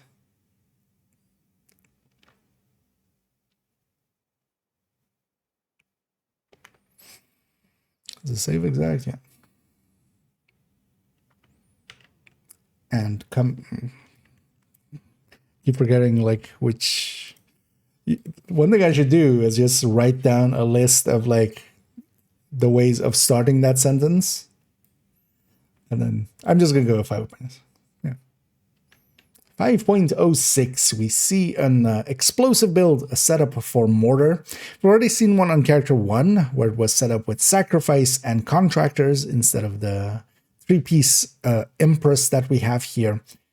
And the reason for that is that that version is actually a little bit harder to get, but a little bit more powerful than this setup. But this setup, yeah, overall is easier to get because you don't need that yellow court sacrifice, which can be hard to get. A yellow court contractors that setup had. We're avoiding those, and we do still keep 2 unicorns, not super unicorns, but just unicorns where we try to get skill haste, skill damage on a group of pieces, and then record them. Those pieces can also be anywhere else. The chest would, of course, be a super unicorn, so likely we won't go there, but this could just also be holster or mask in the setup. Here, though, yeah, we have 2 pieces of Grupo, 1 piece China, 3-piece Empress, as that feeds all into, of course, our damage here. Especially the Grupo plus the China are definitely worth having if you're going any real mortar build, especially.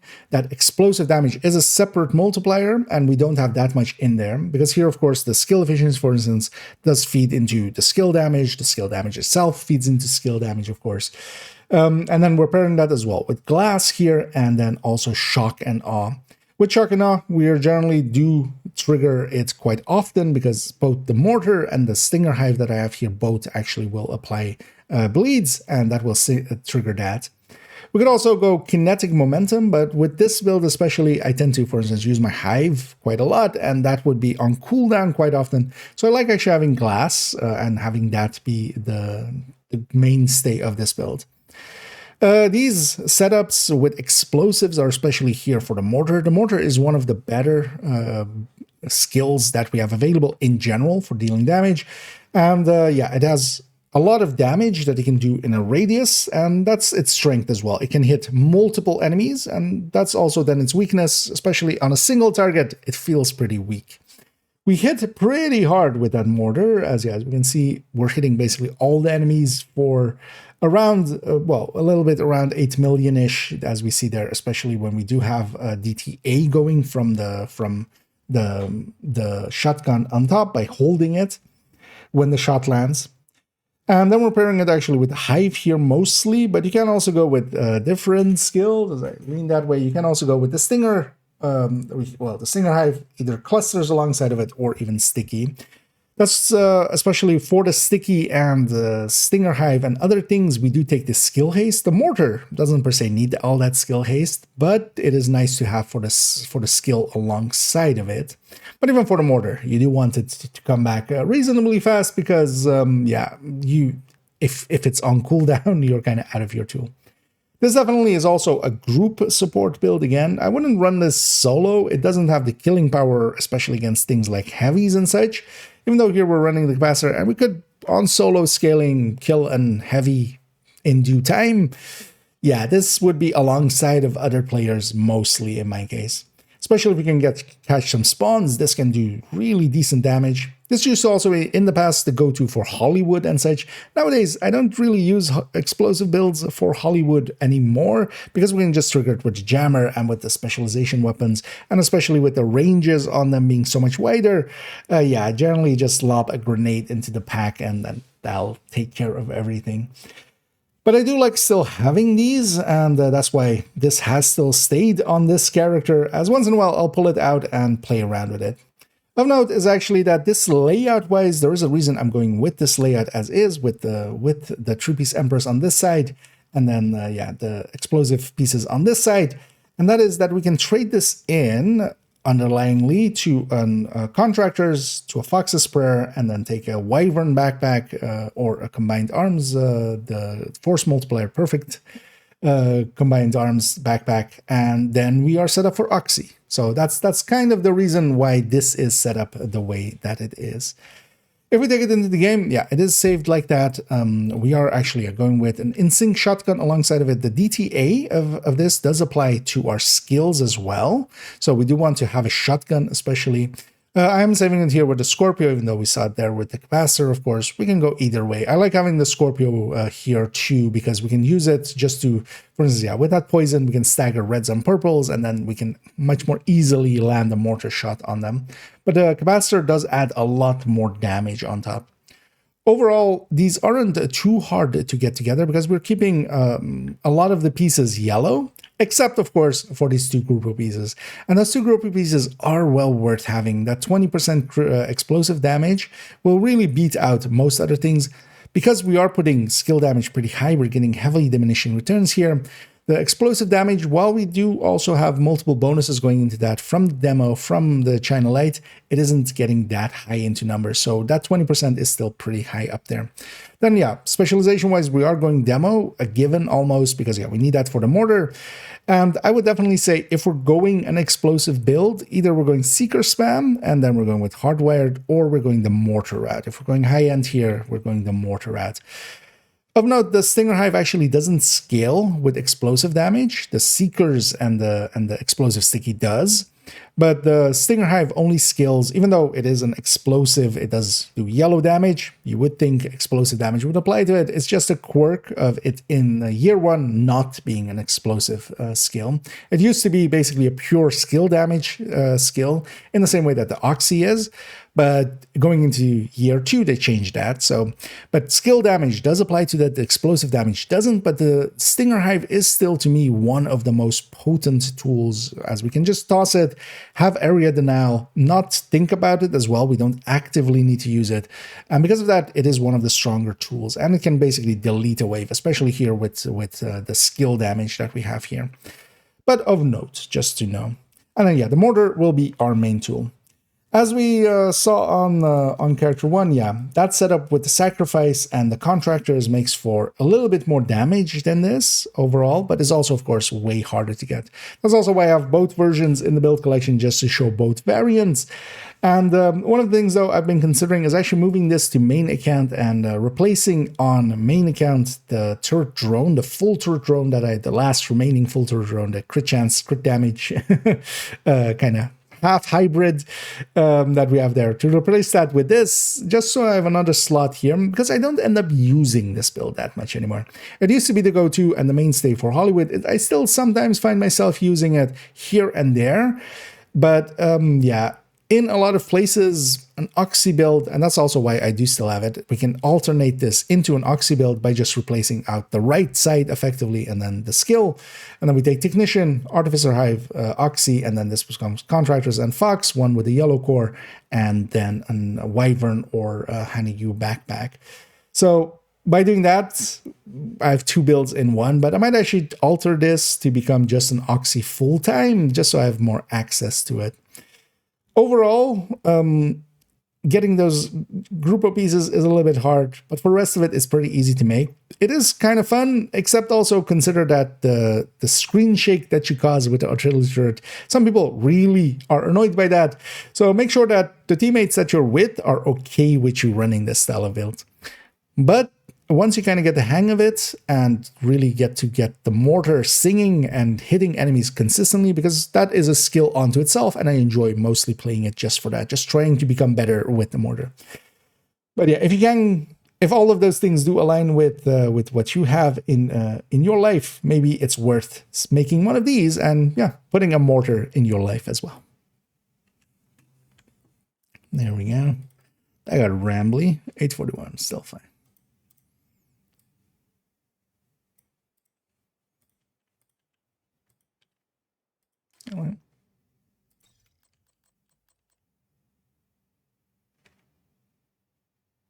Why does this say 4? I was very confused here why this said 4. This is going 4, 5, 4. So this is 6 demo HE mortar. Okay. Yeah, combat medic next. Next thingy. Wait, what did I do? Oh, is that? I see clips. I'm here. For today's video, I'm going to sleep. Yeah.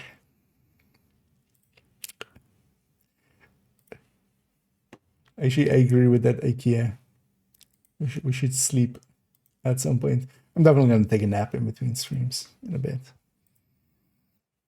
Oh, yeah, let me catch up for a sec. Neither speed for Lexington, which would you prefer for striker build? Doing killer or streamline? Yeah, killer, streamline, measured, or ranger, honestly, for most of it. Fast stance, preservation, and future perfect situationally. Kind of those are kind of the go-tos. Streamline is really strong, but I don't enjoy running it because I like having my skills. I end up, especially nowadays where you can also run smart cover for a big chunk.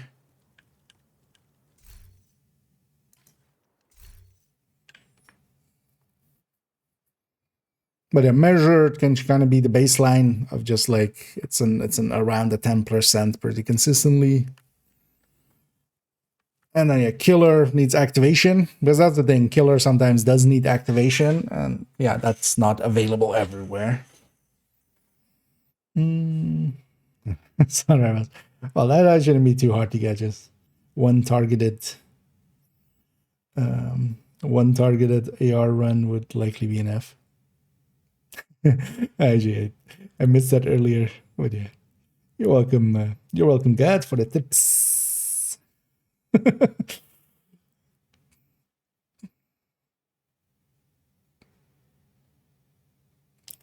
Yeah, let's go here.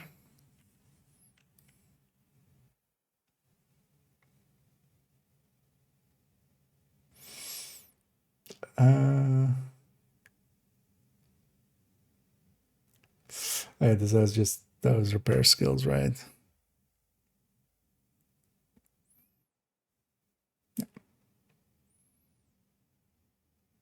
5 points. And here on 5.07, we have a striker combat medic. I really do like the combat medics in general, which is trying to generally take a gear set that is geared towards doing some damage, like strikers. And we also have it with Coco and Umbra, we've seen already on other characters. And then, yeah, taking a lot of blue cores. Blue cores. As I was saying it, I was just going like, what am I saying? Why am I saying blue cores already? Yeah, let's try again. And coming to 5.07, we see a striker combat medic. Combat medics are a style of build I enjoy quite a lot. We've seen already plenty of them. We've seen Umbra, we've seen a striker already as well, and we've seen a Coco variant that was recently added. What we're taking here is gear sets that are geared towards damage, like strikers, like Umbra, like Coco, that work well enough on the damage end just by their talent, and then we're yellow coring them up. By yellow coring them up, we could either go to a drone hybrid, as we saw with, for instance, the Coco and the striker one. If I have a combat medic alongside of it, I generally also have then the drone hybrid. I don't end up running the drone hybrids enough nowadays to keep them around. So here I've just kept the combat medic, and in this case, I've kept the striker combat medic. We are doing a variation thing again, because on the other build picture that we saw, I had it with the Obliterate chest. Here I'm showing it with the Ferocious Calm. And also here, one of the things I don't mind taking at all is, for instance, taking two repair skills alongside of it.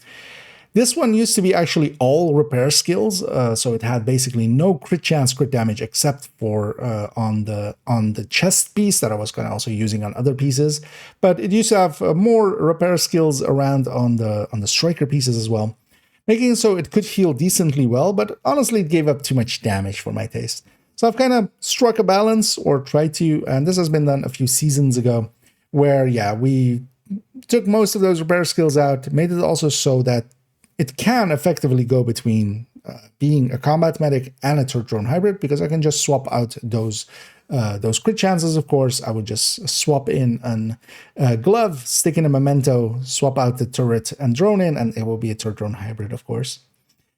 But I kind of like this balance as it gives me a little bit more healing, not a lot, but a little bit more healing, definitely enough to be felt. And one of the nice things is that the healing cam especially now has enough power to just, even for a graded ally, if I hit them with the healing cam and we do the burst healing, if they're full red with even grade 30, yeah, it's enough to, with the burst and then also 1 or 2 ticks to heal them up to full. And that does give people confidence that you can heal them enough, and that does make a difference.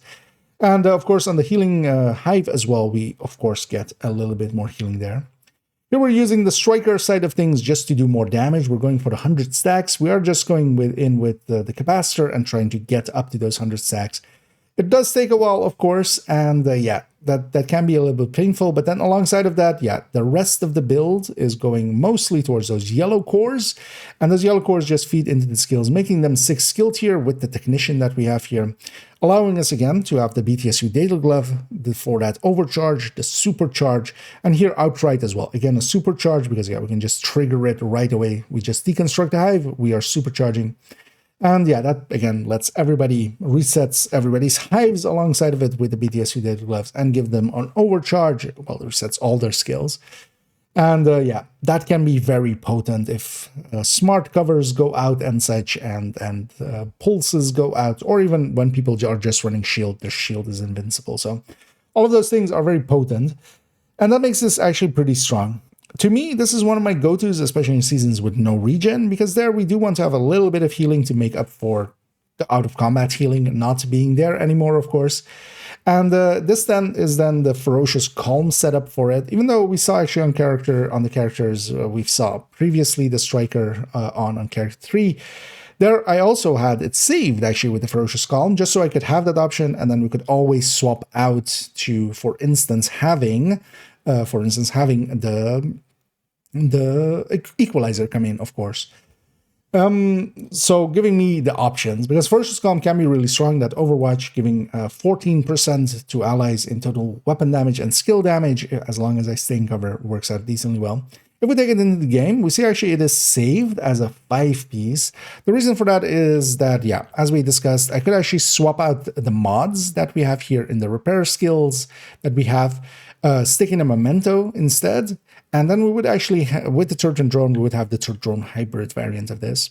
But also, this way I can play around with it even more, and I've played around, for instance, having blacklisters on this, on a build that can heal itself. Blacklisters maybe would be less of an issue or such. And also, of course, I'm not, for instance, I'm going to be running innocent group. I'm not going to be the main target of the enemies. So things like that. And then, of course, yeah, for instance, even running it with Birdie and running it with the Birdie backpack, just so I can revive more and have overcharges through that system, for instance. So I played around. This gives the options again with the 5 pieces to play around. But of course, most of the time I am going to run it with that BTSU data glove. That Chesto definitely can go and become an equalizer if I don't want to have, definitely trying to stay in cover and keep in cover. It's not my general playstyle, so I need to actually actively think about being in cover. While I do use cover, I generally just use tall cover and just stand behind it, not using the actual cover system. That usually works out to be a much more beneficial thing to do as well, and is a thing that I've trained myself to do. So actually going in cover consistently, not something I find myself doing often. So I can always run it with perfect obliterate instead, giving myself just a little bit more damage at the cost of that group buff, of course. But overall, well worth having, especially if you are a kind of player that likes playing Healy builds and such. And for Heroic, this is more than enough healing alongside of a decent team. This wouldn't be enough healing, for instance, for raids and such, as we were discussing with the FI earlier on. They are the mainstay for incursions and raids for me. But on Heroic, they're overkill, and they also don't give me enough to do. I would honestly get bored of them quite often. Because actually, these are harder builds to play than most people realize, especially if you want to actually perform well and, be good at the healing and the shooting part. Because most of the time, I'm shooting just as much as anybody else on the team, or trying to at the very least. And alongside of that, I'm trying to keep an eye on my allies' health and armor. When they get hit by the enemy, I want to heal them up as quickly as possible and get them back into the fight. Letting them shoot more as well, because they don't need to spend the time to either med pack or, for instance, take even more safe positions.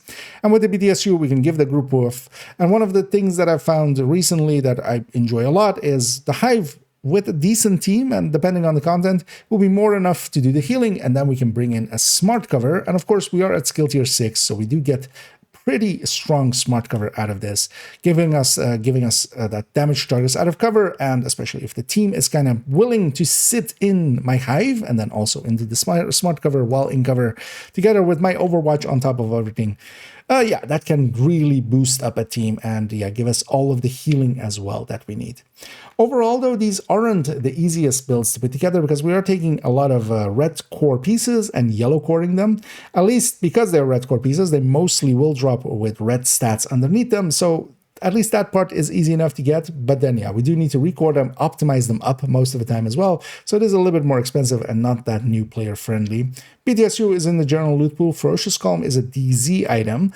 This does mean that it can come from named caches and such, and then also the blueprint is available through reconstructed caches, but that is a deep pool, so if you're just starting on it, it's not likely to be, the first things that you get. There's more than 100 items in that pool nowadays. So it is a deep pool. Kabatzer is generally available and is, of course, also on the first one. You need to go to the summit and do 5 challenges. That is how you first unlock it. Doing 5 challenges, honestly, for experienced player will be like 10 minutes. If you're not that experienced, maybe half an hour. But getting just 5 challenges done in the summit, and it just needs to be any difficulty, you can just do it on normal. Unlocks your first capacitor for you and gives it to you right away. And that is once per account. So pretty easy to get. Overall, combat medics are highly recommended, especially for the kind of player that has that playstyle of wanting to be somewhat, a combat medic, half healing, half combat. That's also usually how I introduce them: combat first, medic second, and that's also their presence on the field. They can't heal as much as a full healer can, but that's of course then the presence of a full healer can do that much better, but it can't do the damage. There they do the buffs. Here we're not doing that many buffs either. But overall, well worth having if you're into that playstyle. Rambly.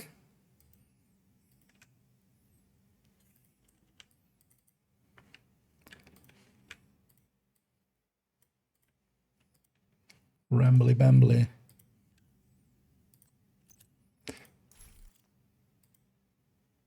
Oh, this is is this? Let's see. So that's that one, and then load at 8. Okay, then. So we go.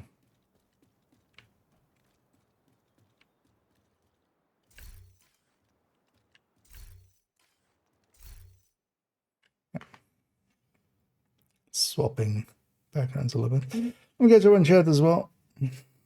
And it says,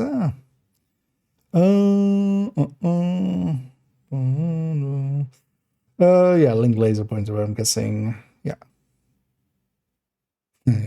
Darkfire already beats me to it, but good as well. Because indeed, the linked laser pointer is what that thing is called. So usually on all of the Heartbreaker builds and stuff, or spotter builds.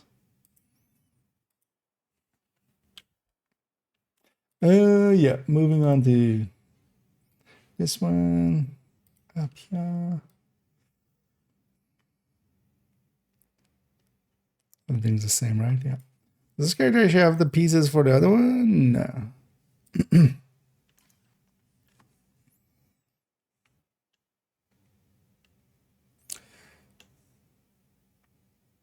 And on 5.08, we see the second Ninja Bike build on the build collection. There's 2 of them on here, and both of them are headhunters, giving away as well how much I like these, which is not that much. but they do work out in certain situations. And this one as well has a unique trait to it that while we do have a memento style of this kind of build, yeah, this does something unique. And that's the places where I feel Ninja Bike can see some use. Here we have a headhunter set up for rifles, and this came in several seasons ago when Zvia came in.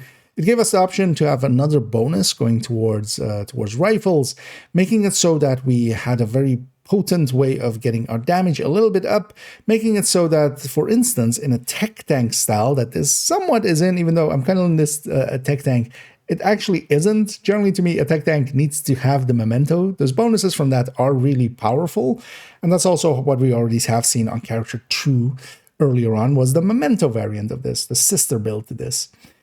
This one, though, is with Ninja Bike, and then we're taking two-piece Overlord, one being the Fox's Prayer, two-piece Zvia, here one piece being the Eagle's Grasp, together with the Picaro's Holster, making it the two-piece where we get the skill tier of it, making so we get a ton of rifle damage and also a bunch of bonuses along the way. From the Fox's Prayer, we get, of course, rifle, accuracy, and then weapon handling 30%. From the Zuia, we get magazine size, rifle, and then also weapon handling 30%.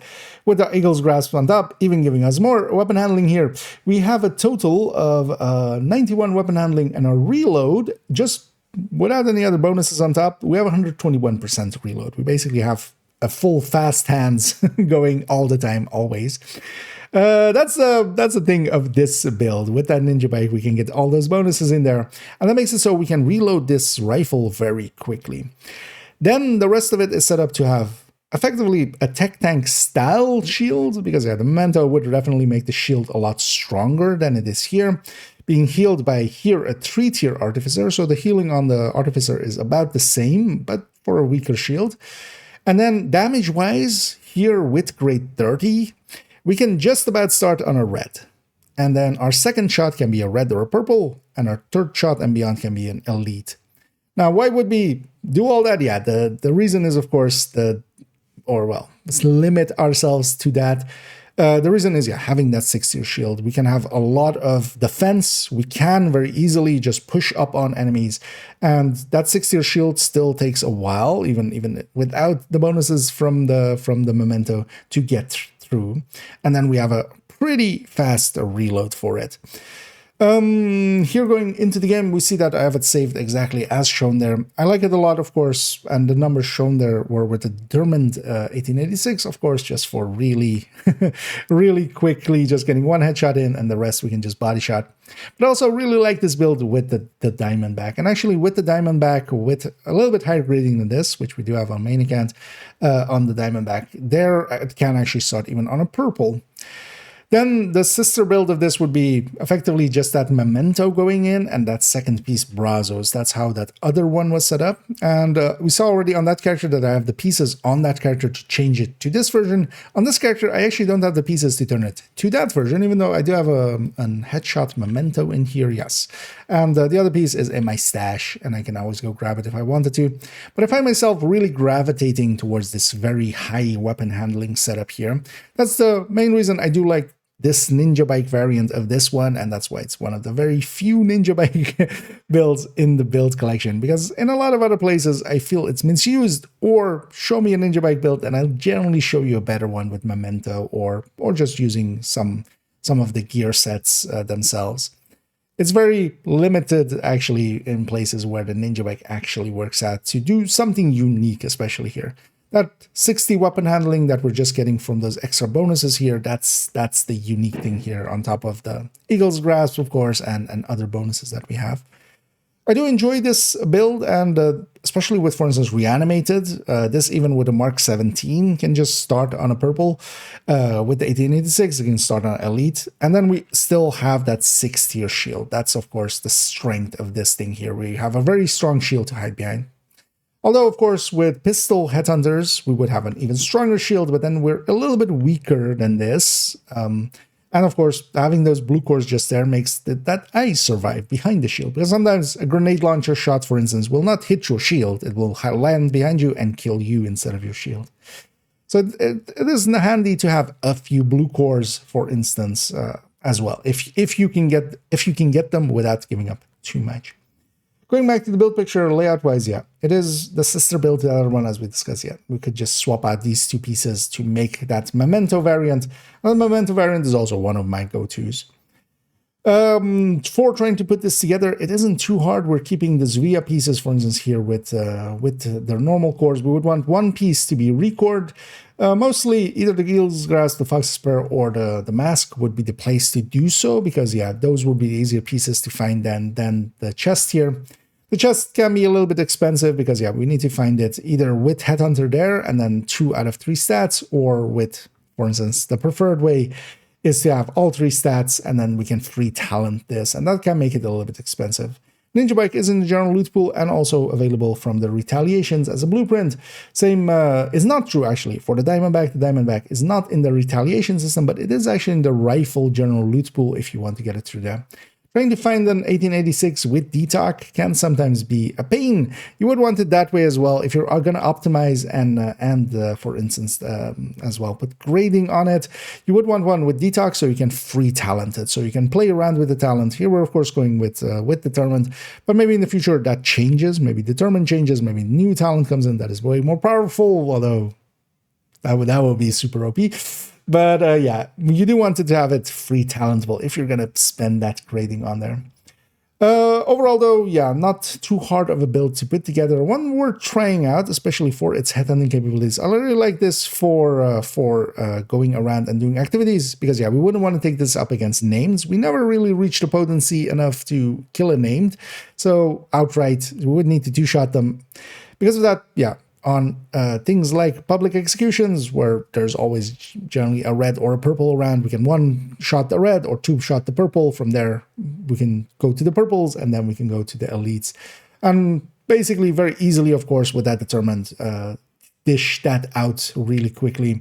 And then having still a very potent shield to hide behind, so we don't have to even really play smart. We can just stand out in the open for quite a while. Overall, pretty powerful builds to have around. There's a whole build showcase if you want to see them in play, both variants, and worth having, but only really if you do like the style of a tech tank and you want to have Headhunter with it. That became possible when Zvia came in.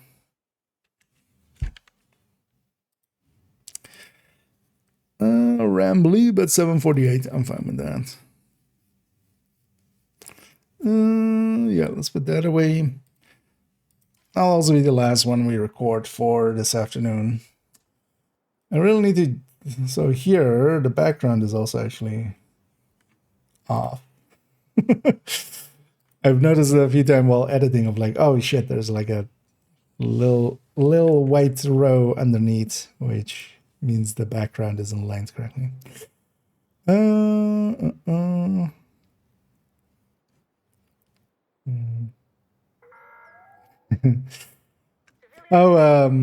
on Scooby? Yeah. We'll give him the time. And actually, yeah, I realize now the 511 is going to be, of course, this evening. So we'll keep everybody in suspense about the 511, the 5th of the 11s. You know, let's go back to this for a second.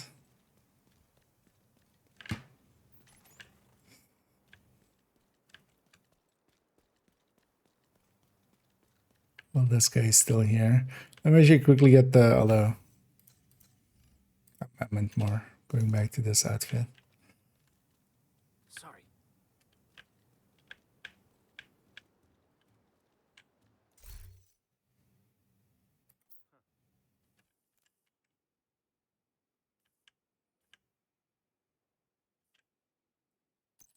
A day when nobody comes knocking is a good day.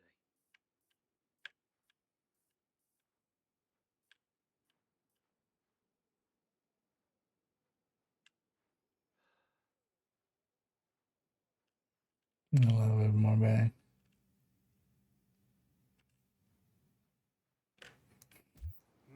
I'll take that as a thumbnail.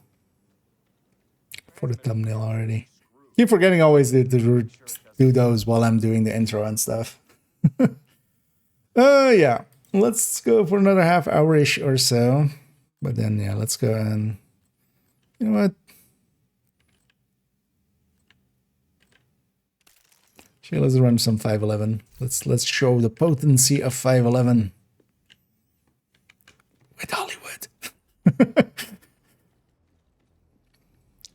Hollywood is a really strong build with Hollywood. What was that?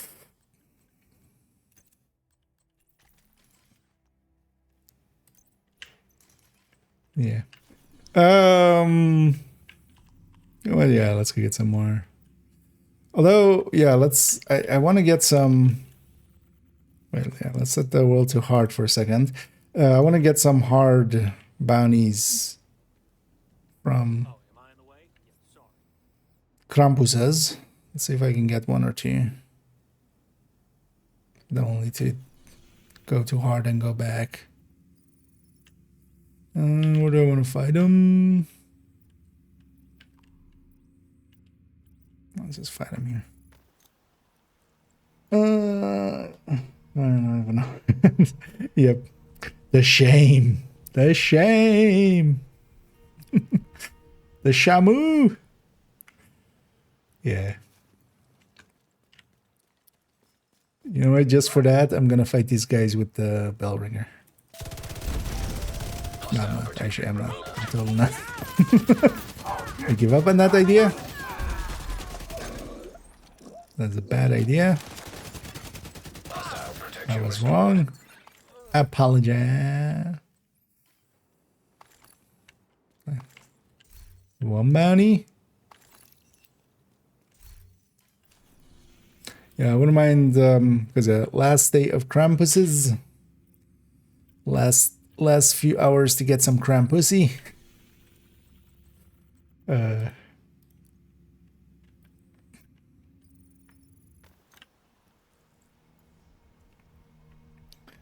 But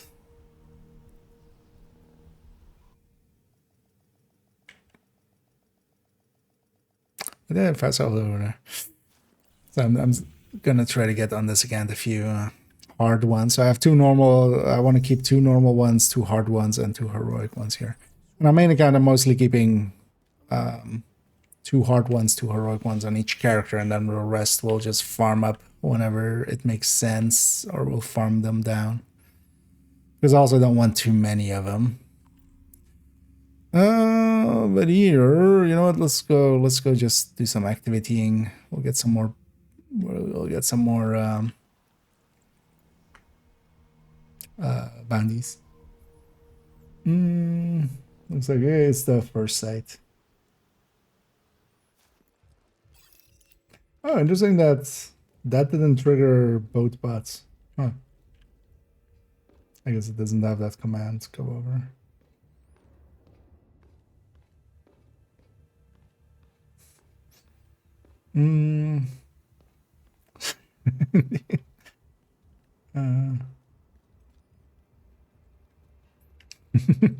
Indeed.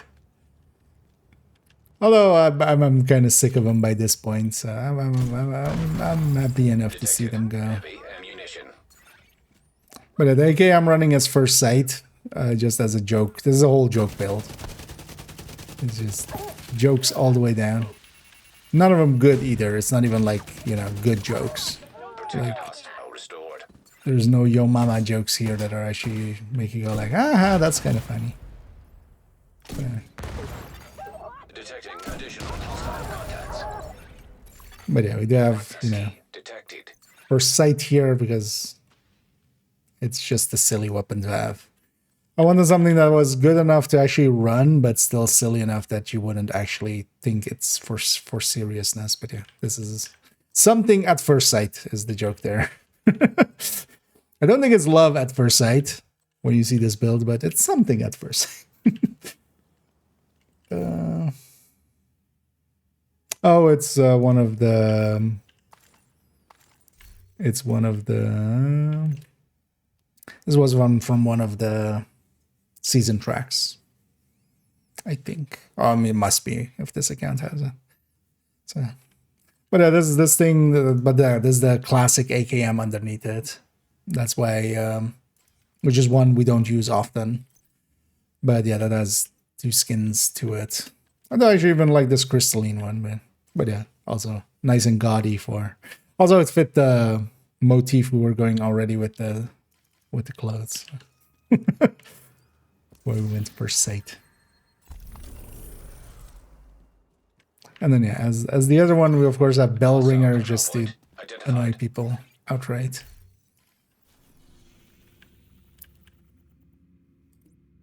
Why kill people when you can annoy them and then kill them?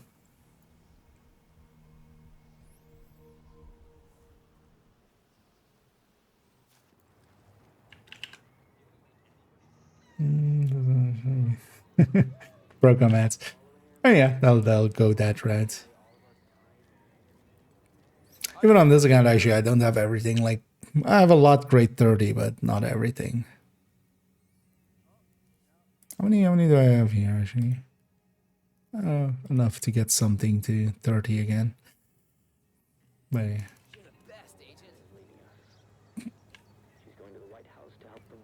What a suck up that guy was.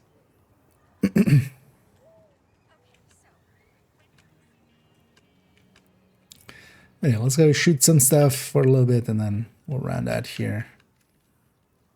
And then I'll be back in the evening. We'll record the other half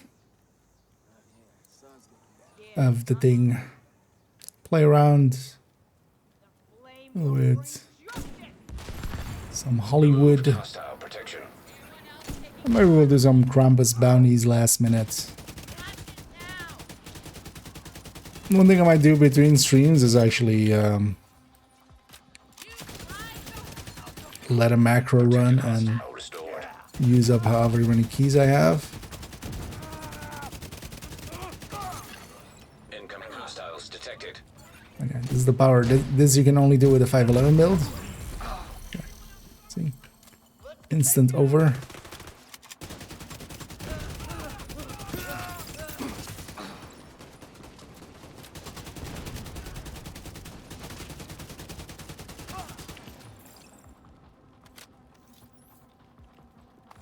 Actually, I missed Glass and Overdogs already.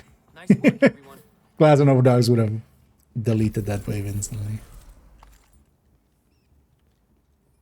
What am I doing? Why am I making it hard for myself? Yeah.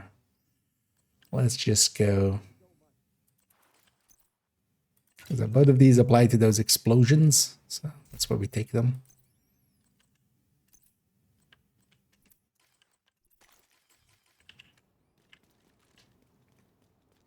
I'll grab a explosive sticky.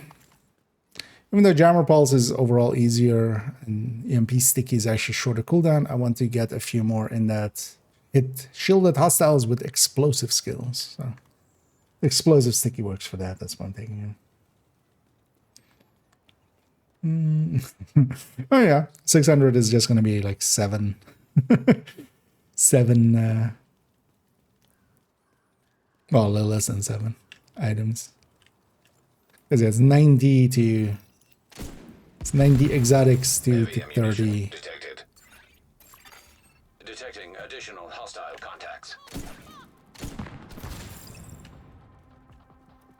Bring it on. I wrote something else there as well.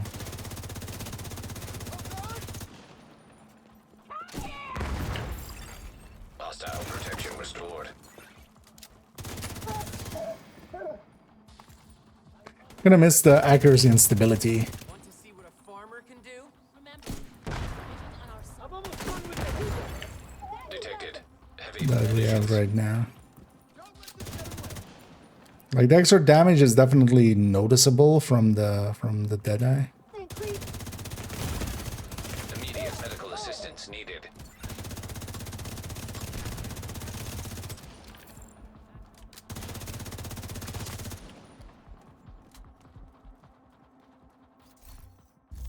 That's end tomorrow, right? Yeah, 15 hours remaining. Right when I fill up, yep. Still alive is you. And then you have to get all the super unicorns, and then you need to reach SHG level 69,000.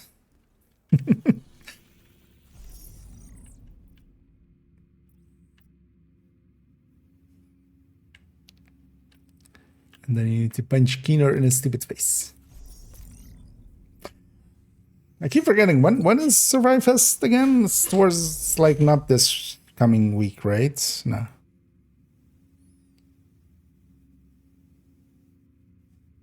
No. Or well, coming, like, Division week.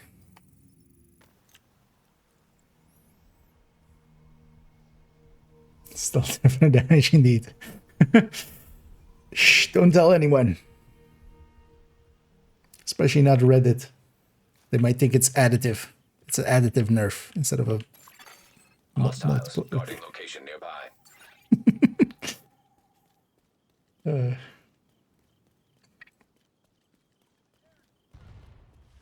22, 27. Starting on a Thursday? I think it was something like that, yeah. 21st or 22nd or something like that. Yeah. Removed hostile protection. It's more I just haven't paid attention to it at all, really. Serious trauma detected. But I'll go in there and get the skin. That'll be the plan. Aw. Agent Literally one shot. Agent killed. Poke.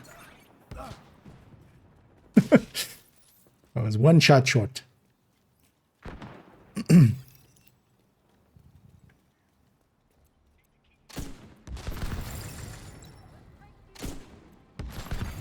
Detected.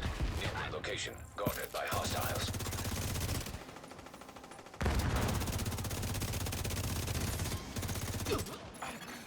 Hostile protection restored.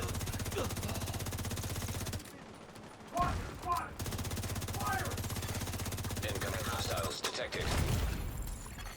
I'm gonna Vital die here signs though. critical. Yeah. Detected. Heavy ammunition. Goddamn crabber slouch. Agent vital sign.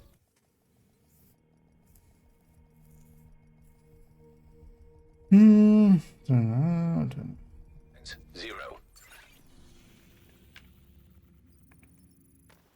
22nd.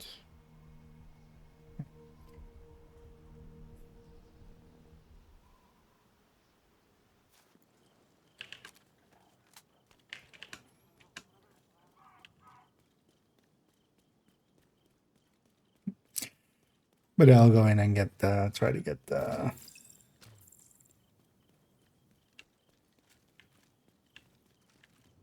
bestie skin.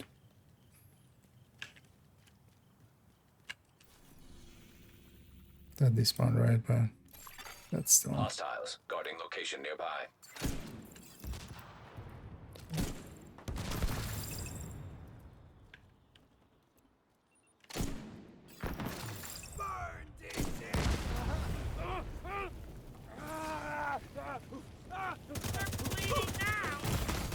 Serious trauma detected. Is there another survivor?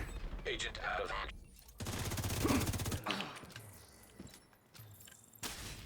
Where did this guy go? detected. Heavy ammunition. Detecting additional hostile contacts. Incoming hostiles detected. I'm just gonna swap off the grenade launcher and back to reload it to full. Detecting additional hostile contacts.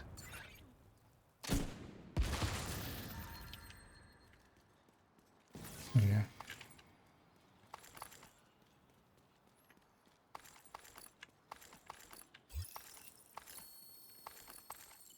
I'll have some. Yeah, I'll have some Hollywood. Hostile control point nearby. Always Hollywood too. Yeah. Although I'm kind of sick of it by now as well. I'm ready for to go back to just modifier and get grenaded by the guy.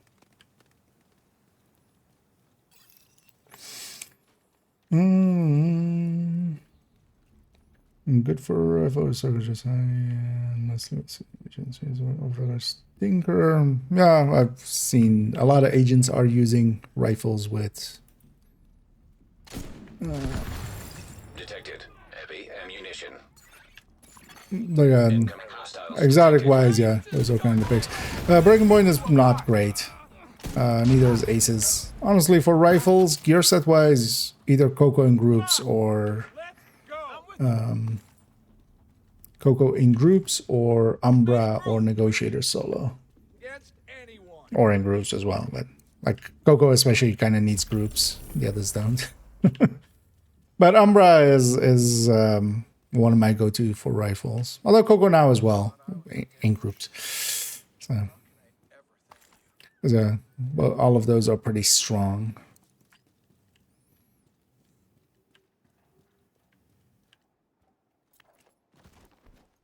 And high ends do get used as well, but honestly, yeah, I don't feel the high ends hold up against Umbra or Negotiator. Thing is, rifles in general just aren't very good at the moment. They have optimal range going for them, but we don't end up engaging at those kind of ranges often.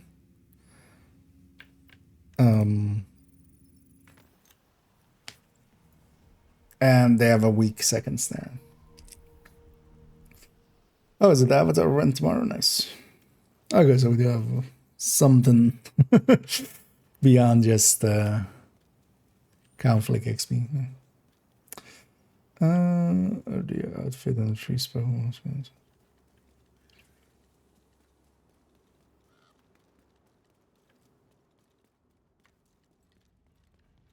I don't even remember what the Halloween ones were. Scarecrow and stuff?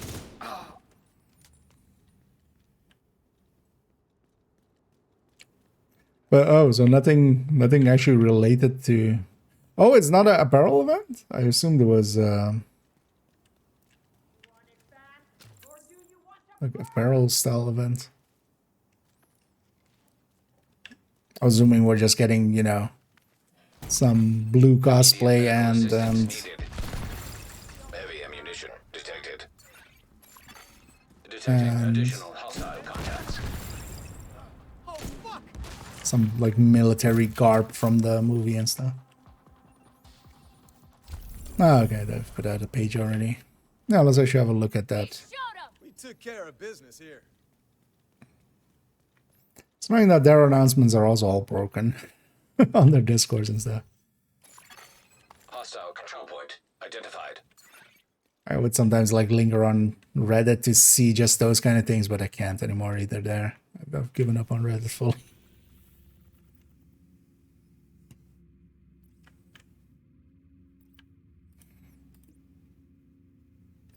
I'm gonna go get that's public, and then we'll go read up on here.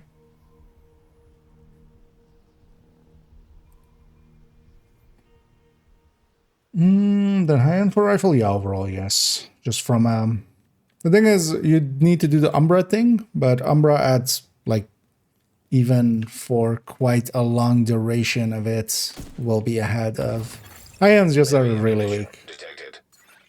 in comparison to, you know, other things. And yeah, ever since they banned fully auto, you don't want to use Umbra for the ones that aren't full auto, of course. It gives rate of fire, so unless you're like clicking it, so, but yeah, now that they're full auto.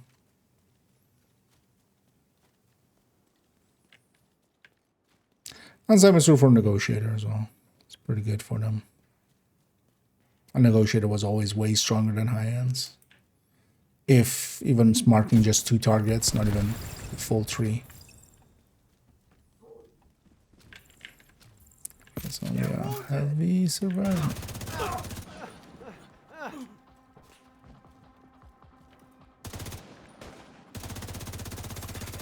Protected hostile restored. Oh, so some random. Saw the shots coming from there and it really confused me because there was nothing on the minimap. Incoming hostiles detected.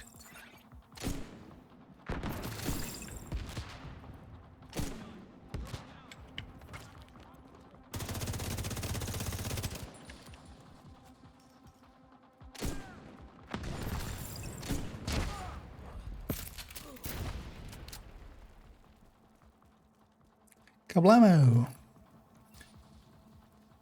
How many stars do I have?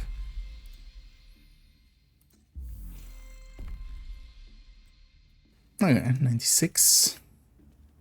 It's not as good as 69, but I'll take it. Also, yeah, I should just do those challenges at some point. Maybe I'll do those in between streams and stuff later on. Also, I should go read this, and then we'll likely round it out for now.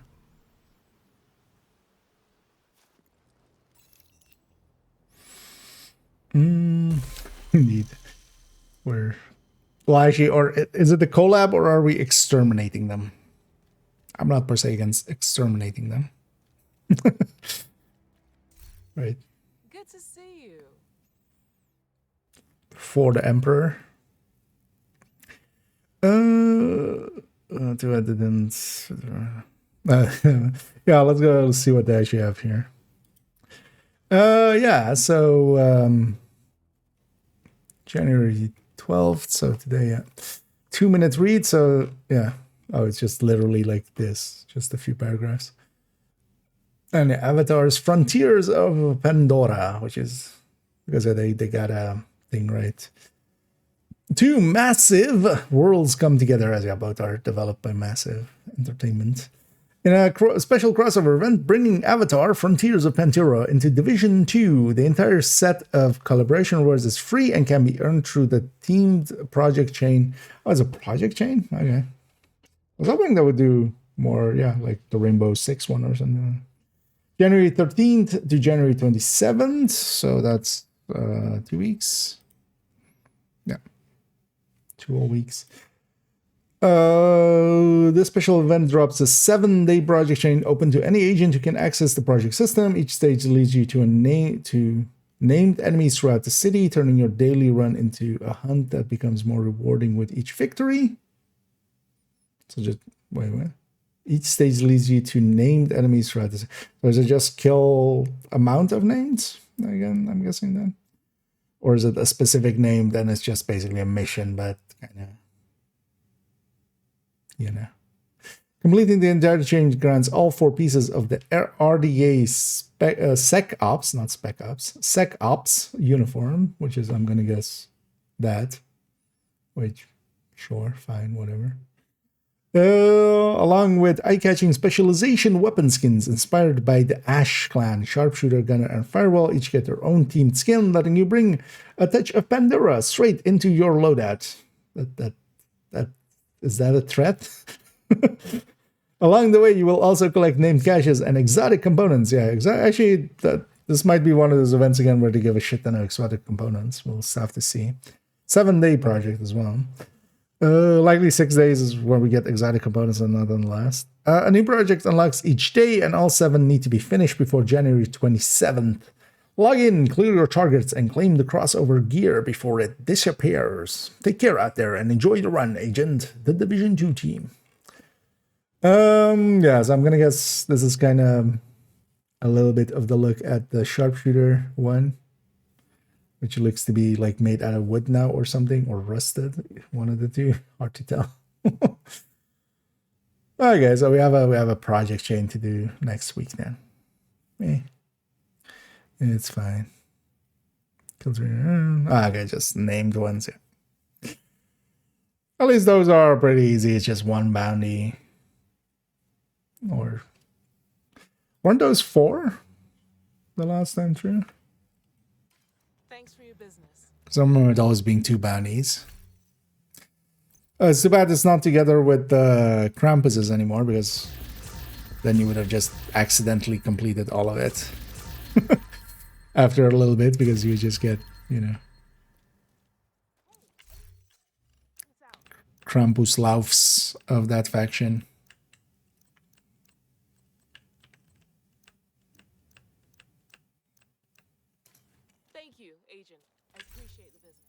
Yeah, I was kind of hoping actually more for a season thingy. But yeah. Project chain instead. The thing though with those project chains, at least, yeah, everything is free with those. So They'll likely put a paid version in the bundles. It'll likely be. I would be willing to bet that the other 3 weapons, so they have sharpshooter, gunner, firewall, so that leaves demo, technician. Why am I blanking on the last one? Survivalist. So I'm willing to bet they're gonna sell those 3. There's gonna be a bundle in the store, but yeah, it's not with a pass or anything. So, but also those are always optional. I think this is the first time they're giving away specialization skins for free, right? Because even the field research ones are basically, yeah, you need to own year 1 pass. Right? Yeah. I don't think without passes and stuff that... Because actually, for instance, yeah, this account, actually, like I have some that are from the year 1 pass. Because these are all from field research things.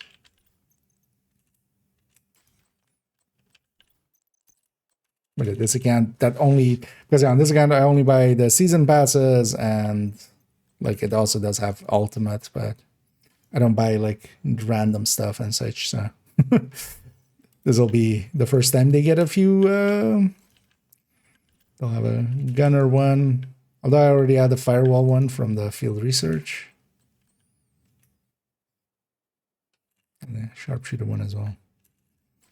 Here we go. They can all finally join the Cool Kids Club. There's only 3. No, I mean 4 names per thingy. Oh yeah, well, we'll see the final version. I'm gonna guess that's the. Oh, you mean in that way? But, well, I mean they can of course add more. Are those ones even in the game already?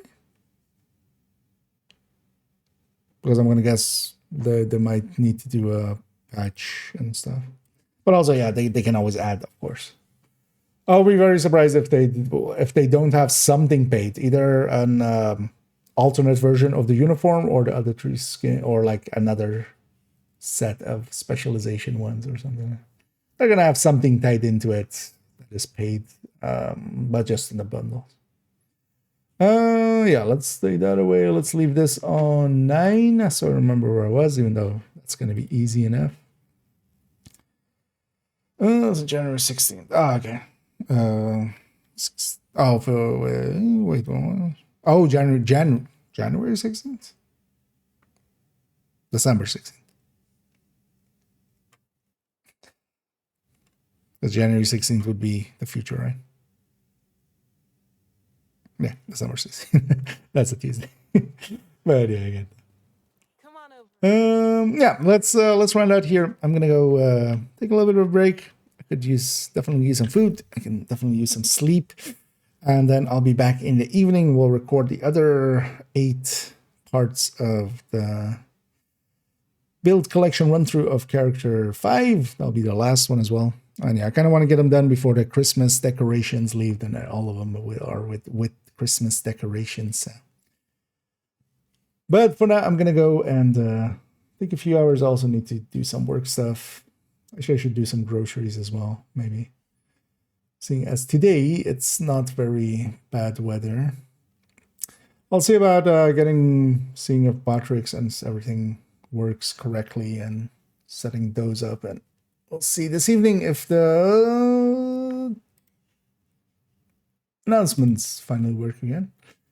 For now, though, let's go Raiden.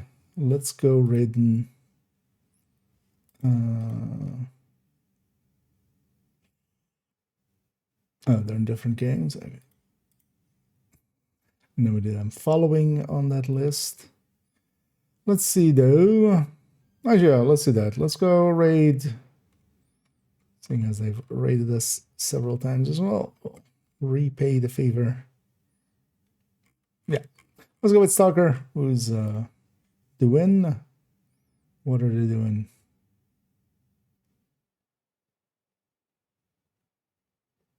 Oh, Krampusing. Okay. Oh yeah, let's go join him over there. And yeah, I'll be back in a little while. We'll likely do a little bit of Krampusing ourselves later as well. Let me catch up one last time. And it is you. And indeed, you're catching the end of this one. But I'll be back in the evening in a few hours. Likely in 3 hours' time, I'll be back. We'll continue on then. And indeed, Danny. But yeah, I'm going to go take a little bit of a break, kind of recoup, and then we'll be back stronger than ever. Likely doing some last Hollywooding, recording some of those last parts, and then maybe working on the descent guide, and maybe even going Krampusing. We'll see how that goes. Enough yapping for me. Thank you all for joining me. Hope to catch you all maybe in the evening, otherwise in the future. And as always, have a good day.